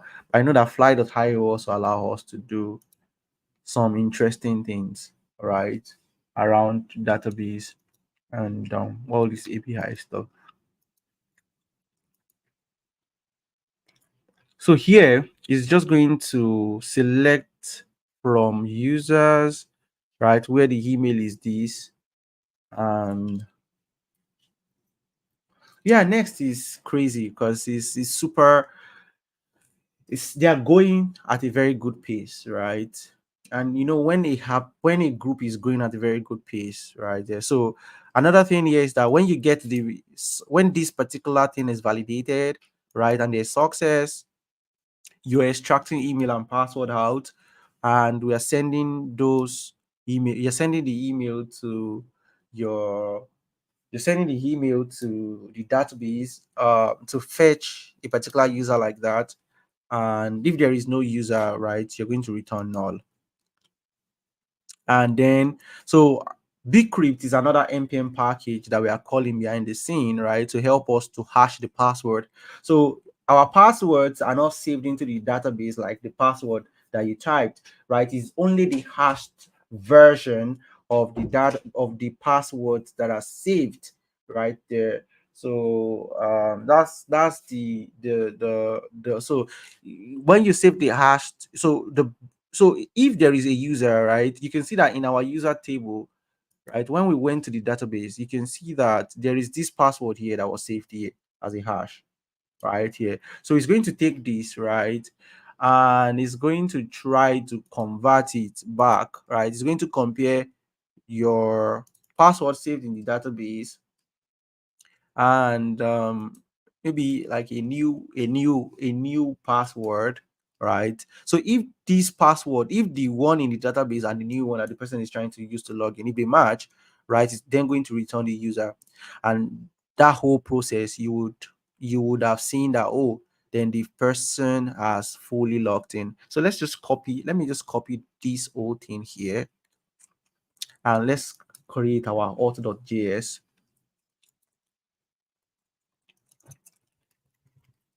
Auth.ts.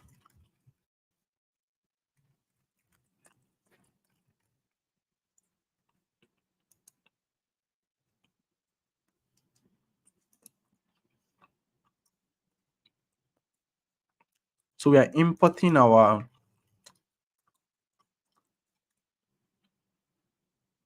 hot config, and we are spreading the hot config, and yeah, we are hashing the password.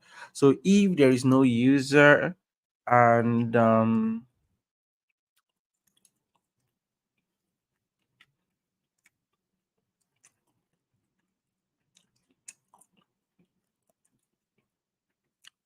we want to just copy this line here,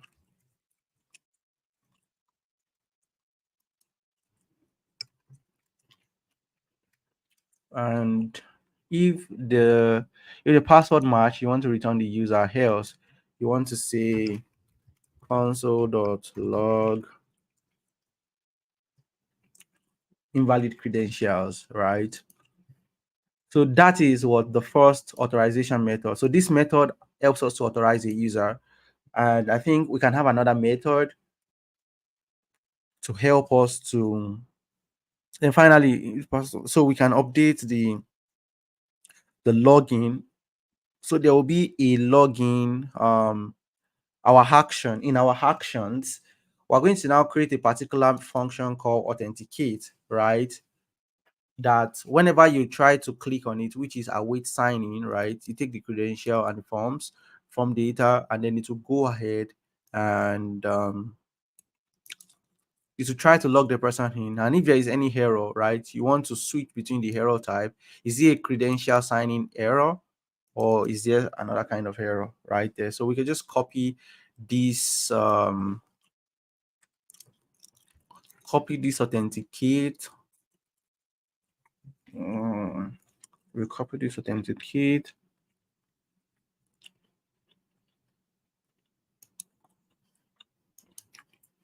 I'm going to my actions.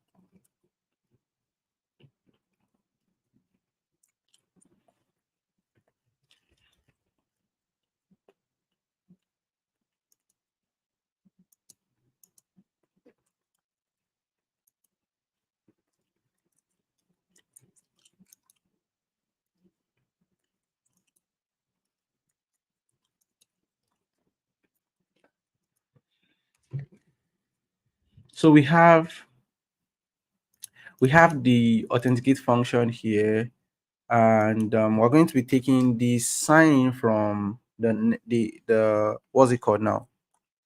We're going to take the sign in from our hot, right? Where you put in from. So there is the hot here, right?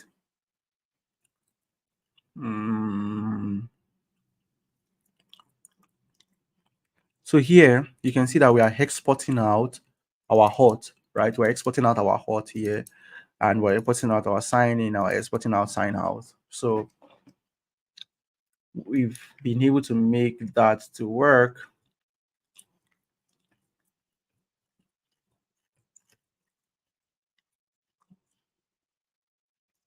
Then we can also bring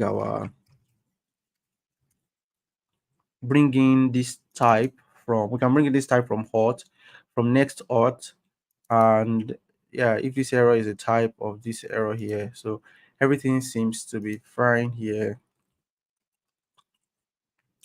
There is still one error here in this file.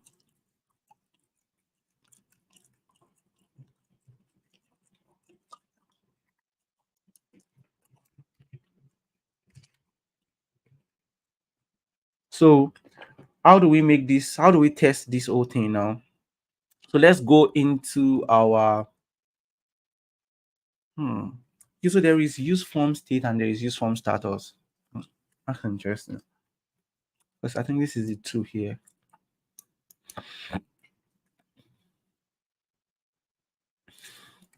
So let's go into our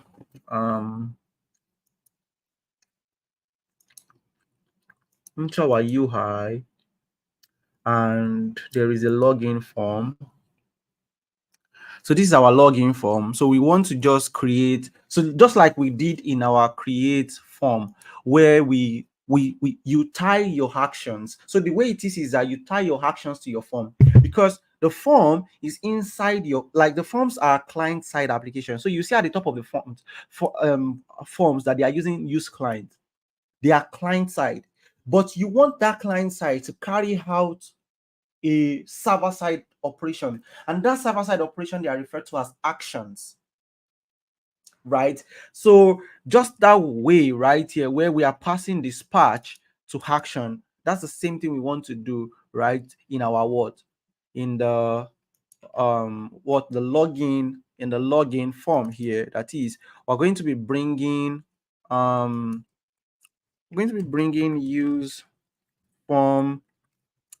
use form state, right? Bring in the hook there, and we're also bringing use form status. Then we need initial, right? We need our initial data.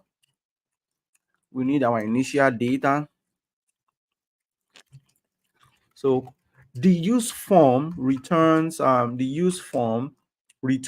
array of state, right? Array of state and dispatch. And this accepts it accepts three things. It accepts, I think the first thing is supposed to be action, right? It's supposed to accept the action. It's supposed to accept action. Let's look at it again from the create. It accepts the action itself, right? The initial state, right? The action and initial state. So we can also maybe copy this thing here.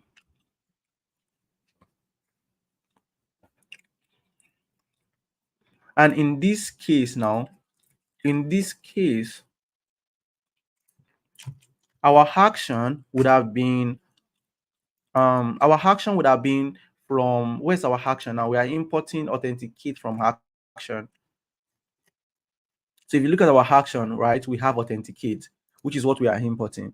So if you go to your here, just do, I think we can just call action here, just call authenticate here, authenticate. So it's not seeing it from actions and initial state now. And authenticate would have been coming from, authenticate is coming from, no, it's not live hot. Authenticate is just coming from hot. We have hot dots. No, authenticate is coming from actions. Sorry. And where is our actions? Our actions is inside app / these actions.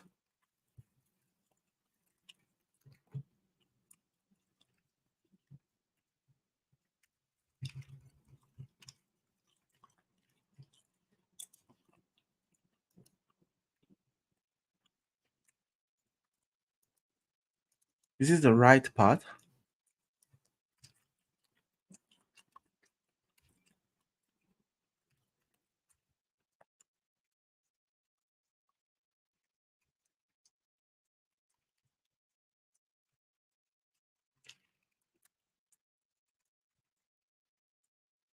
action, and that is authenticate, right? And our dispatch would have been passed to our form, and we can pass our dispatch or a form, right? And let's see what is going on there.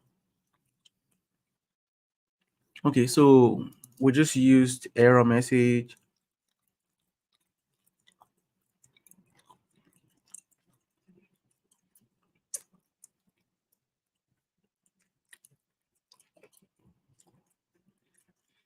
Hmm. So instead of using this, they didn't bother to use this, right? And we can say, call this what, error message, and we call this undefined.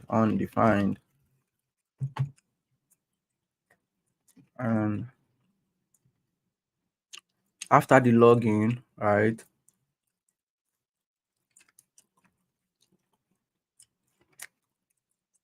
can put our error there, and the error message goes to the error message there.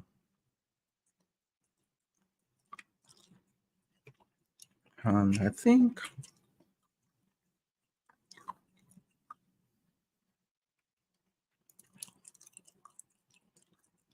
so yeah, let's try it whether it's going to work now. I think we're close to trying it. And then we can do the login button. So let's just copy this.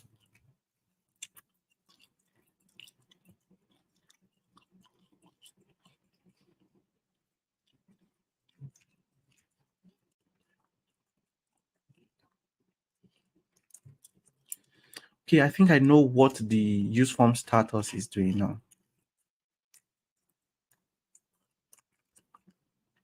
So if the button is pending, right, it will not allow us to click.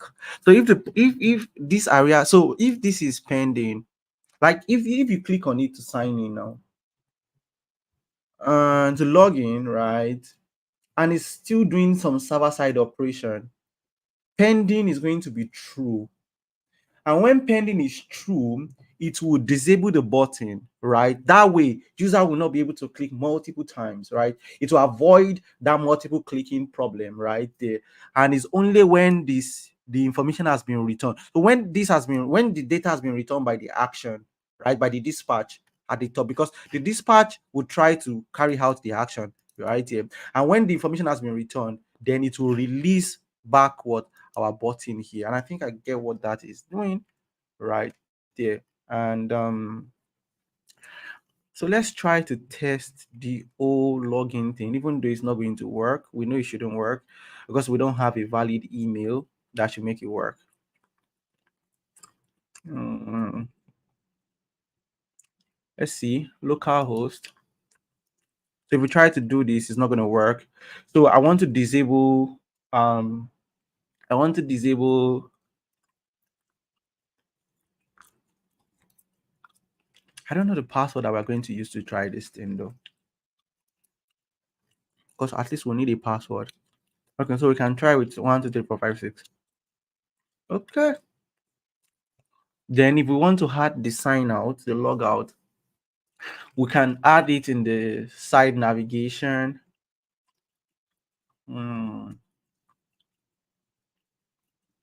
So inside of our side navigation, right, we can bring in.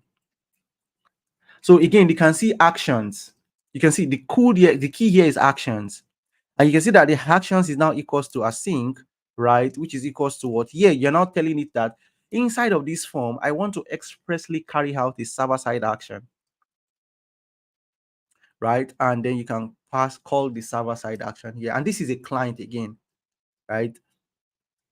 And this is the cool thing that React server-side components are bringing to what we are building, right? So you say side nav, we are importing from, just do inside of the, we want to import from, let's see the right path to import from now.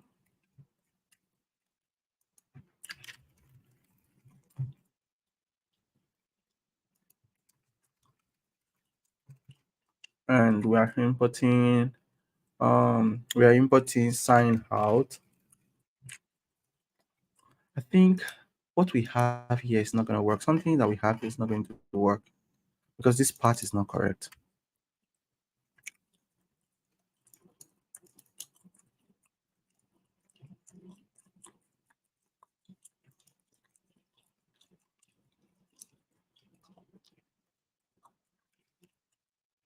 It should be actions with S. I think so. And we should have authenticate inside. Yeah, we should have authenticate inside. So it should work now. And inside the side nav, we want our form to have action, and you want the action to be a JavaScript object, and you want it to be an arrow function, and you want to do await sign out, and you want to do this as well for the sign out. So hopefully, let's see whether this is going to work. So for this to work, we have to do a sync here.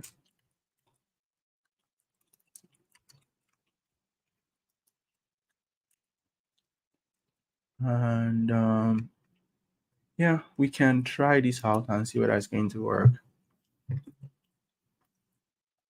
So I wanted to, inside the form, where's the form, the login form again? I want to take out the client-side validation. Take out the client-side validation. And if we try to send something,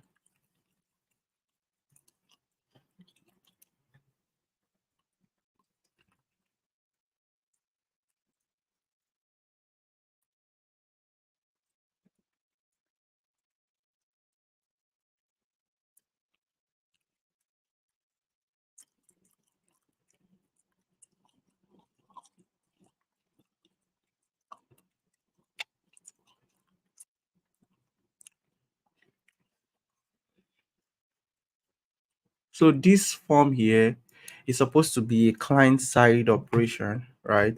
So it's supposed to be what? Use client. And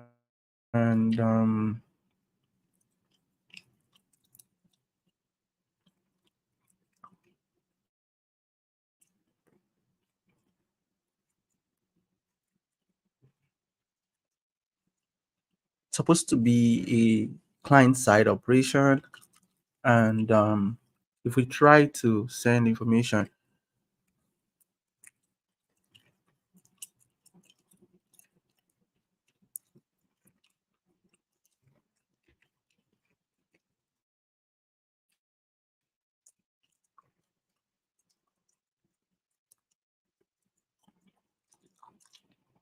so you can see that validation that comes in, right? This is the validation here, right? Even though it's not totally the validation, because if it were to be validation here, there should be an error here, right? Which is we're supposed to add something to validate this input. But let's try out the record that we need to try out, and let's see whether this will work.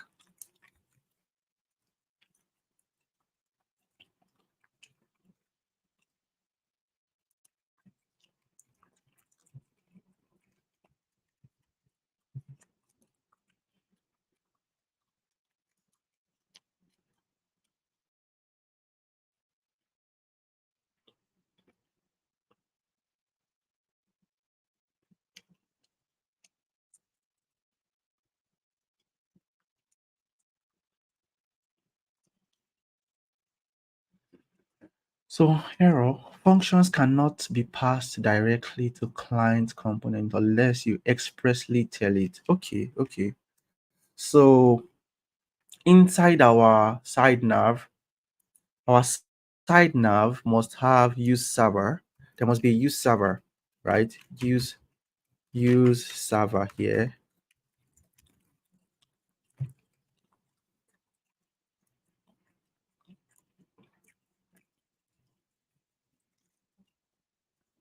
Yeah, you got the error there.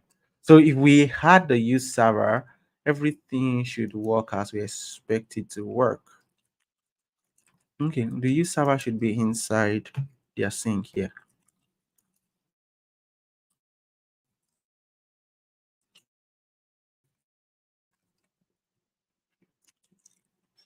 And I think everything works. If I check it, everything should work. So I have to refresh this whole thing.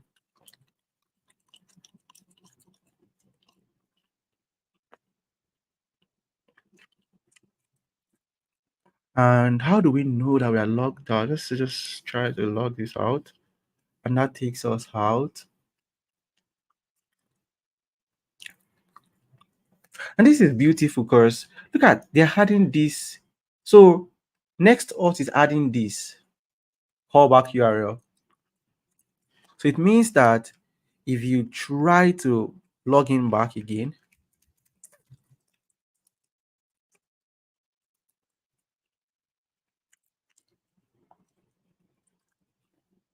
that was really fast.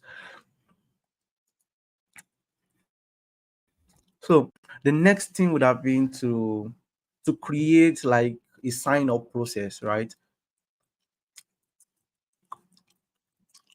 Mm, I'm going to create a sign up and I'm going to create a customer route. Just the way I created, that's why I created the invoice route. I'll create a customer route as well. So basically, I think that should be all I'm supposed to. That should be all, almost all, if not. All right. So this is just the metadata thing, right? The metadata thing is something pretty much easy. So you're just adding page titles basically, right?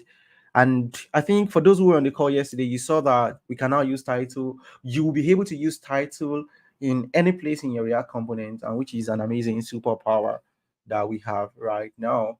So the next auth is pretty much like very, very easy to integrate. And I think that another thing that we can add is we can add the feature to maybe sign in with GitHub or sign in with Google to this particular project that we are doing, just to really get our hands dirty right there. So I'm just going to add all these descriptions and the meta keyword.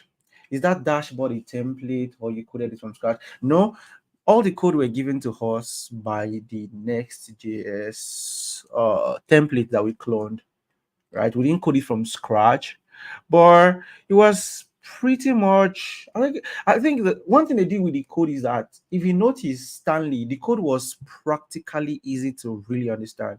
With this starter, I think this is something I think I learned from this starter package is that there's a way you can really write code and write it in a simpler way. So they did everything in the dashboard, the code to the dashboard to be pretty simple and easy to understand. So it was very pretty much easy to understand and figure out. But it came with the template. When you clone the whole template for the project, you would just see all the dashboard there. And it was pretty easy to really understand. So let's just try to add. So for adding our metadata to write in Next.js app, the metadata API that was built on top of React metadata API.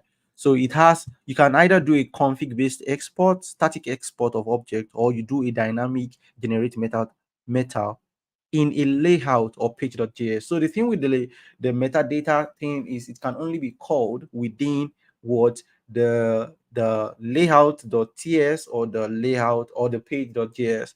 So or we can do a file based metadata that is based on the range of files, right? That is, if you want to add your fav icon, if you want to add your Apple icon, and your maybe your any of your utilities or your open graph image or your Twitter image, right? or you want to add your robot.txt, and or you want to add a site map, you have the flexibility to use these files within your static metadata, and you can generate them programmatically within your project with both options of what Next.js, right? We automatically generate them for you, right? Give me a sec.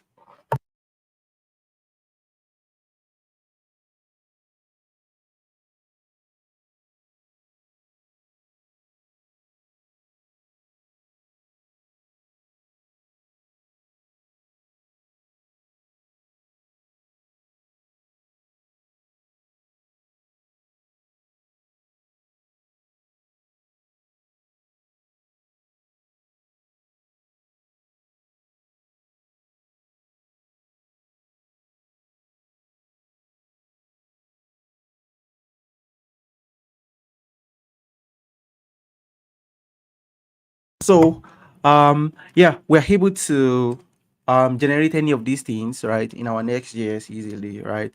So, for favicon and the open graph, in your public folder, you will notice that you have images called the favicon and the open graph. So, if we check our public folder,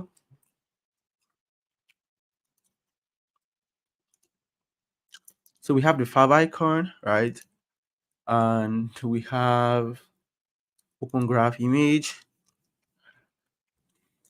So we're going to add those two.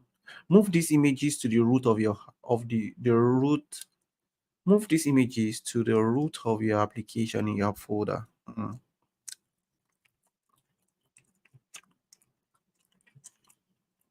So we're moving open graph to, and then we are moving favicon.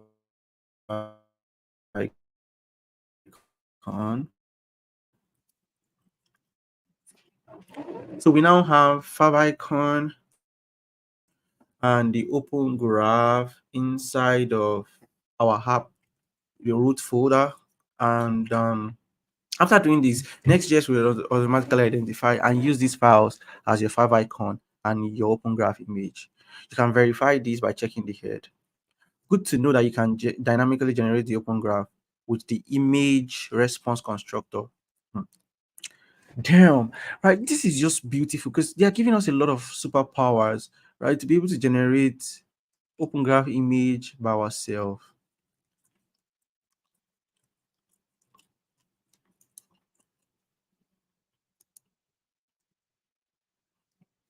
So if you check,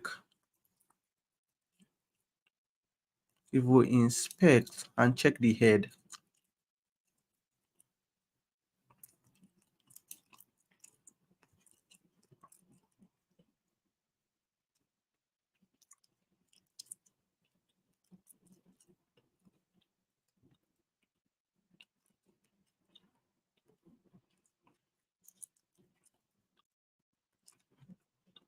even though there's no favicon here, doesn't look like there's a favicon there.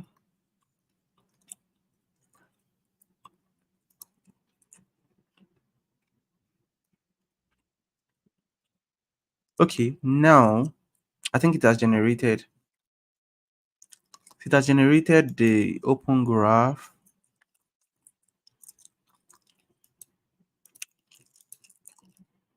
and it also generated, let's use the open graph as the Twitter image, and you can see this icon here. So yeah, that works, right? Just by moving a image to the root of the app.ts, yeah, you can generate it there. That's the first one. And the next one is page titles. So if you want to change a page title, we're going to be importing from metadata from Next, and you can change this. And the page title inside the layout dot, the page titles can only be changed inside the layout. So we are importing metadata, right? And you can change the title here, here.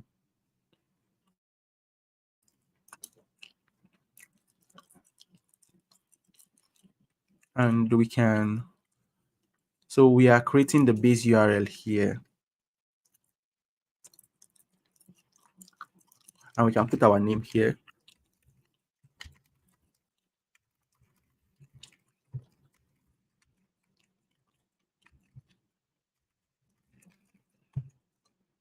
Right.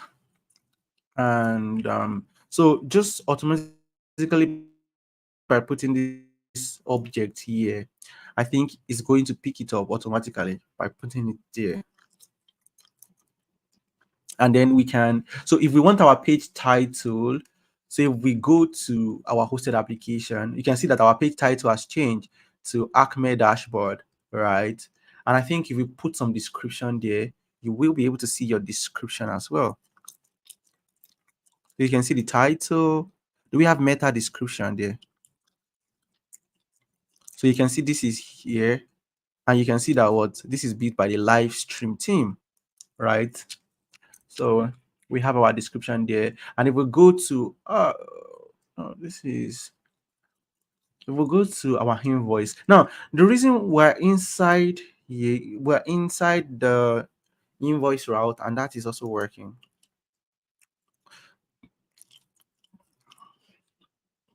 because inside the invoice there is no metadata. So if we want to have metadata inside of the invoice, we will then go to when you go to your, I think if we go to your dashboard and you go to your invoice,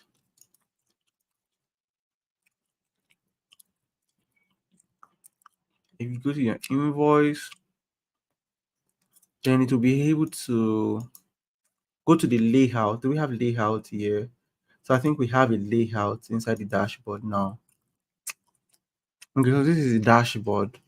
We put that one in the wrong place. So the one we wanted to put here that we put there was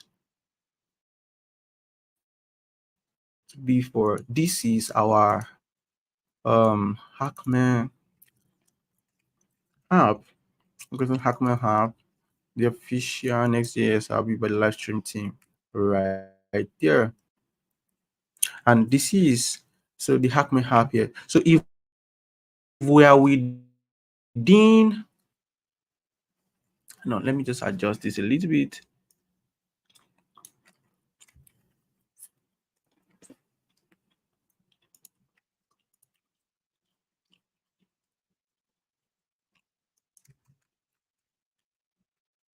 So if we are within our, I think if we are within the root of the app, we should have Acme dashboard.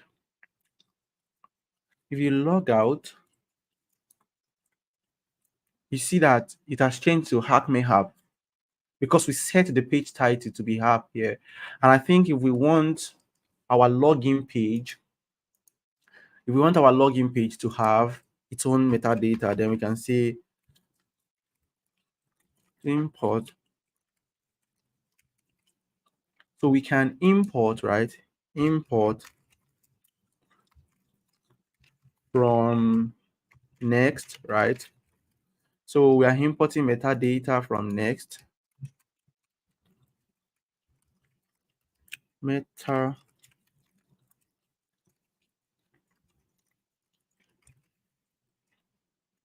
I think it should be metadata, right?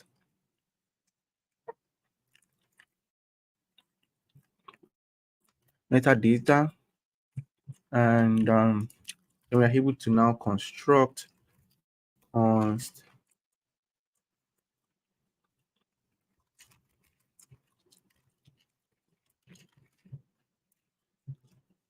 and then we're able to construct this, and we can say title is what the title will be, what login. The title here is going to be login at Mayhap, and we're going to say the description is logging into your Hackme account, and we can also say the, if we do this now and we go to our login page now, Next.js is going to automatically rechange this. think, do we have to refresh?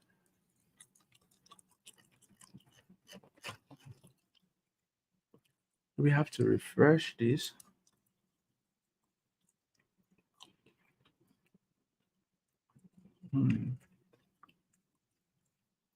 It's supposed to change, but it's not changing.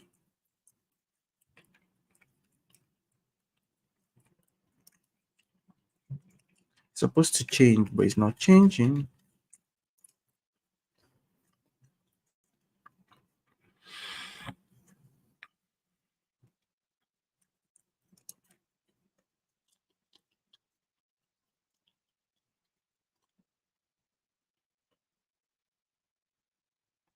So if we go to the invoice layout, the title is not changing as well.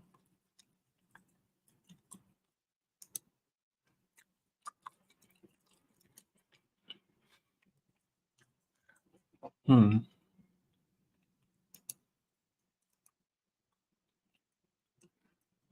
I think I must have.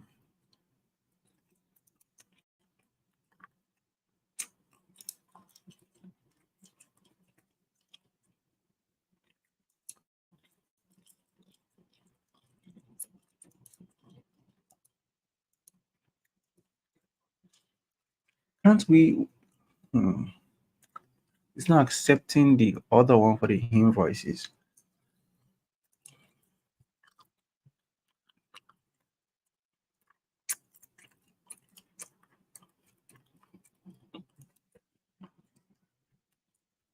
Or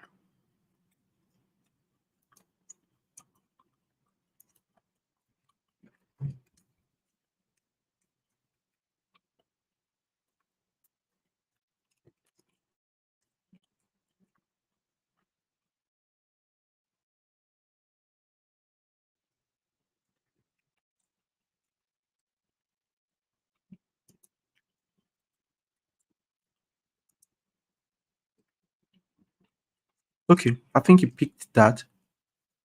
It picked that. Now you can see that this is now invoice.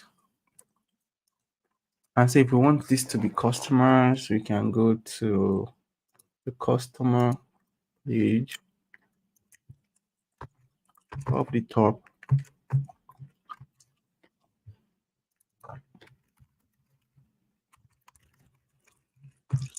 So we have this here for customers, and it has also changed for customers. Then this will be dashboard, and if we sign out,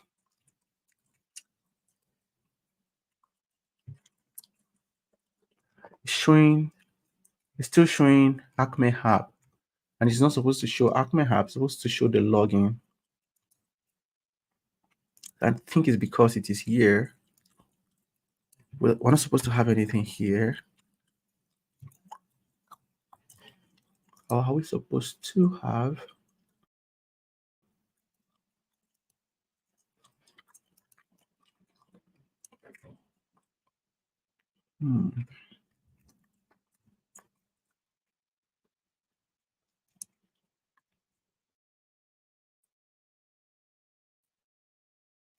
Layout. All right. Thank you for joining, Stanley. Here. Thank you. Last one would have been inside of here. I think it should work now.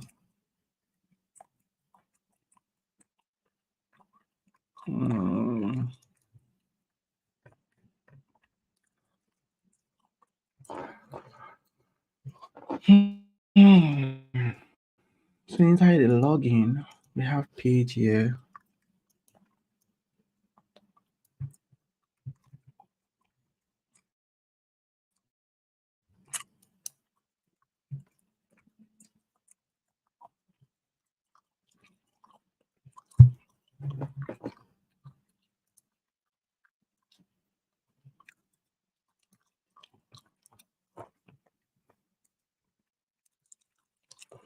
So it's not able to pick the metadata from the login page.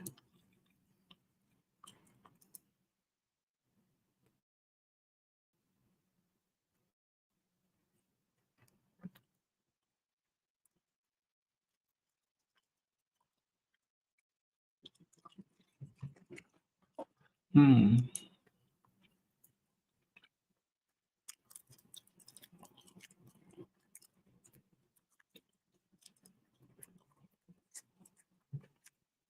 Okay.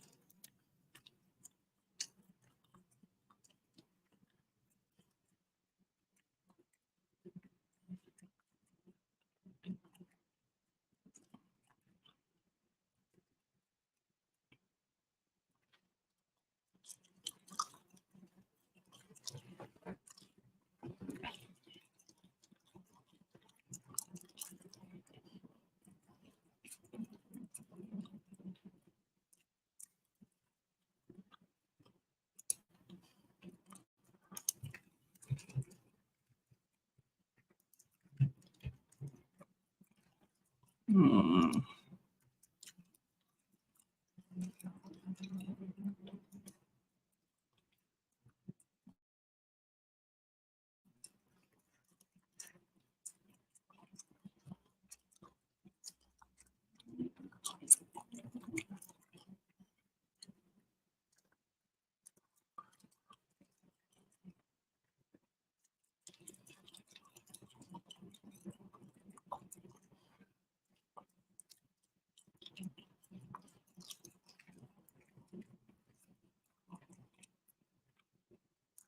Hmm.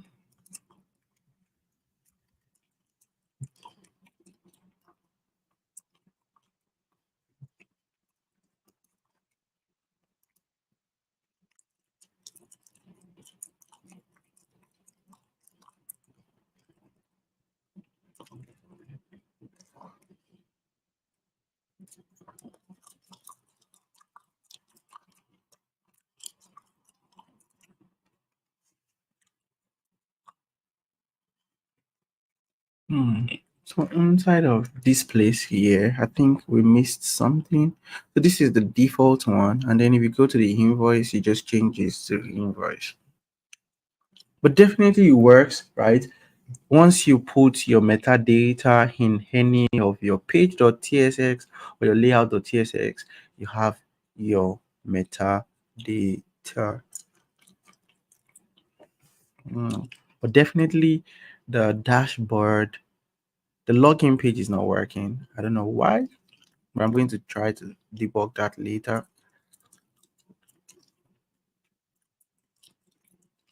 So we have plenty layout.gsx because we have one layout.gsx because this is the hub. Yeah, so the first one is this is the first one, which is the base one here. And after the base one here, so we can just say this is supposed to be login.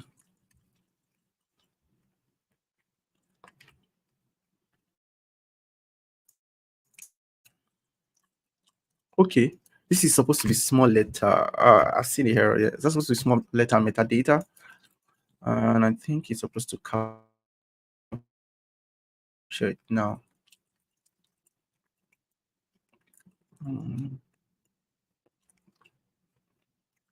If we have it now, I think it should work now. Still not working. I don't know why. It's just the default that is picking. Um, Constant metadata. Um, it has to have export. That's another error. So I think I've seen the other error there that it must have. Yes, it worked. It worked. So the login to is also working as well. And we can go to the invoice page.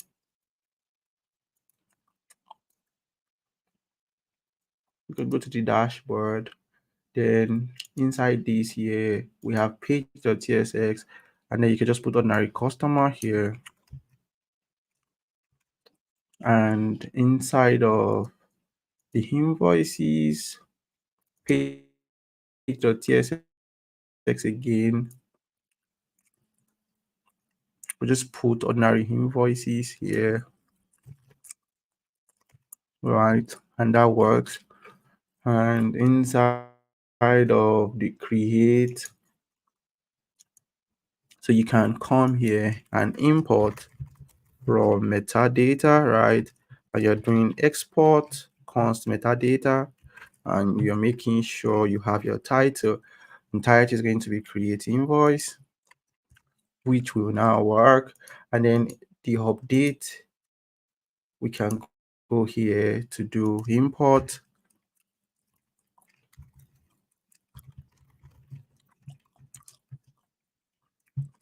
And you have export edit invoice there, and that should work. So if we check this, we're able to log in.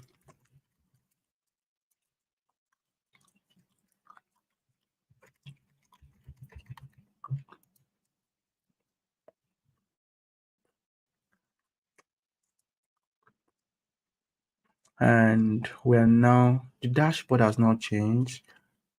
The dashboard is supposed to just be ordinary dashboard.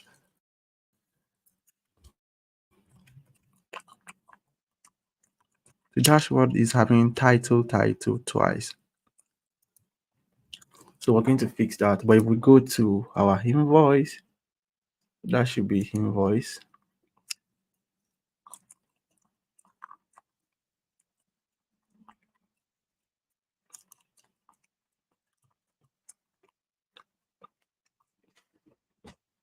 Mm.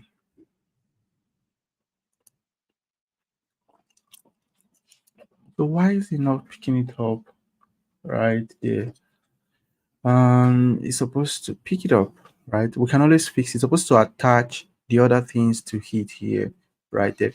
But then it works, right? That's the metadata API right there for us, and we can always add the rest there. And next steps is make sure we go through the documentation, right? Go through as many Next.js templates, right? Right, the admin template, the e-commerce, the blog starter, the Nextjs starter, the image gallery starter. Then go through the Next.js repository itself, right? You can always catch up on Vassell YouTube and read this blog post and improvement of performance and React and Next.js right there. So yeah, so that is the end of like what we're trying to build. So the next steps would be taking it further, right? Trying to, become better with writing Nextjs and become comfortable writing Nextjs. For everybody who has stayed with me this far, right? Thank you so much. Right, I really appreciate. I'm going to push the code to the GitHub repository if you want to catch up with the GitHub, just to get what is going on there. Right, I really appreciate. So next week Friday, I'll be talking about JavaScript, right? And we're going to be catching up on JavaScript, and then on Saturday again, we're going to be back with Next.js. And we should be building something different this time around, putting to test all the knowledge, all the knowledge that we've gathered now, right there. So during the week also, I'll also be checking through the documentation to study the documentation more, and to get better, right, with the concept, all the concept of Next.js basically. So do have a wonderful night rest and see you next time. Bye for now.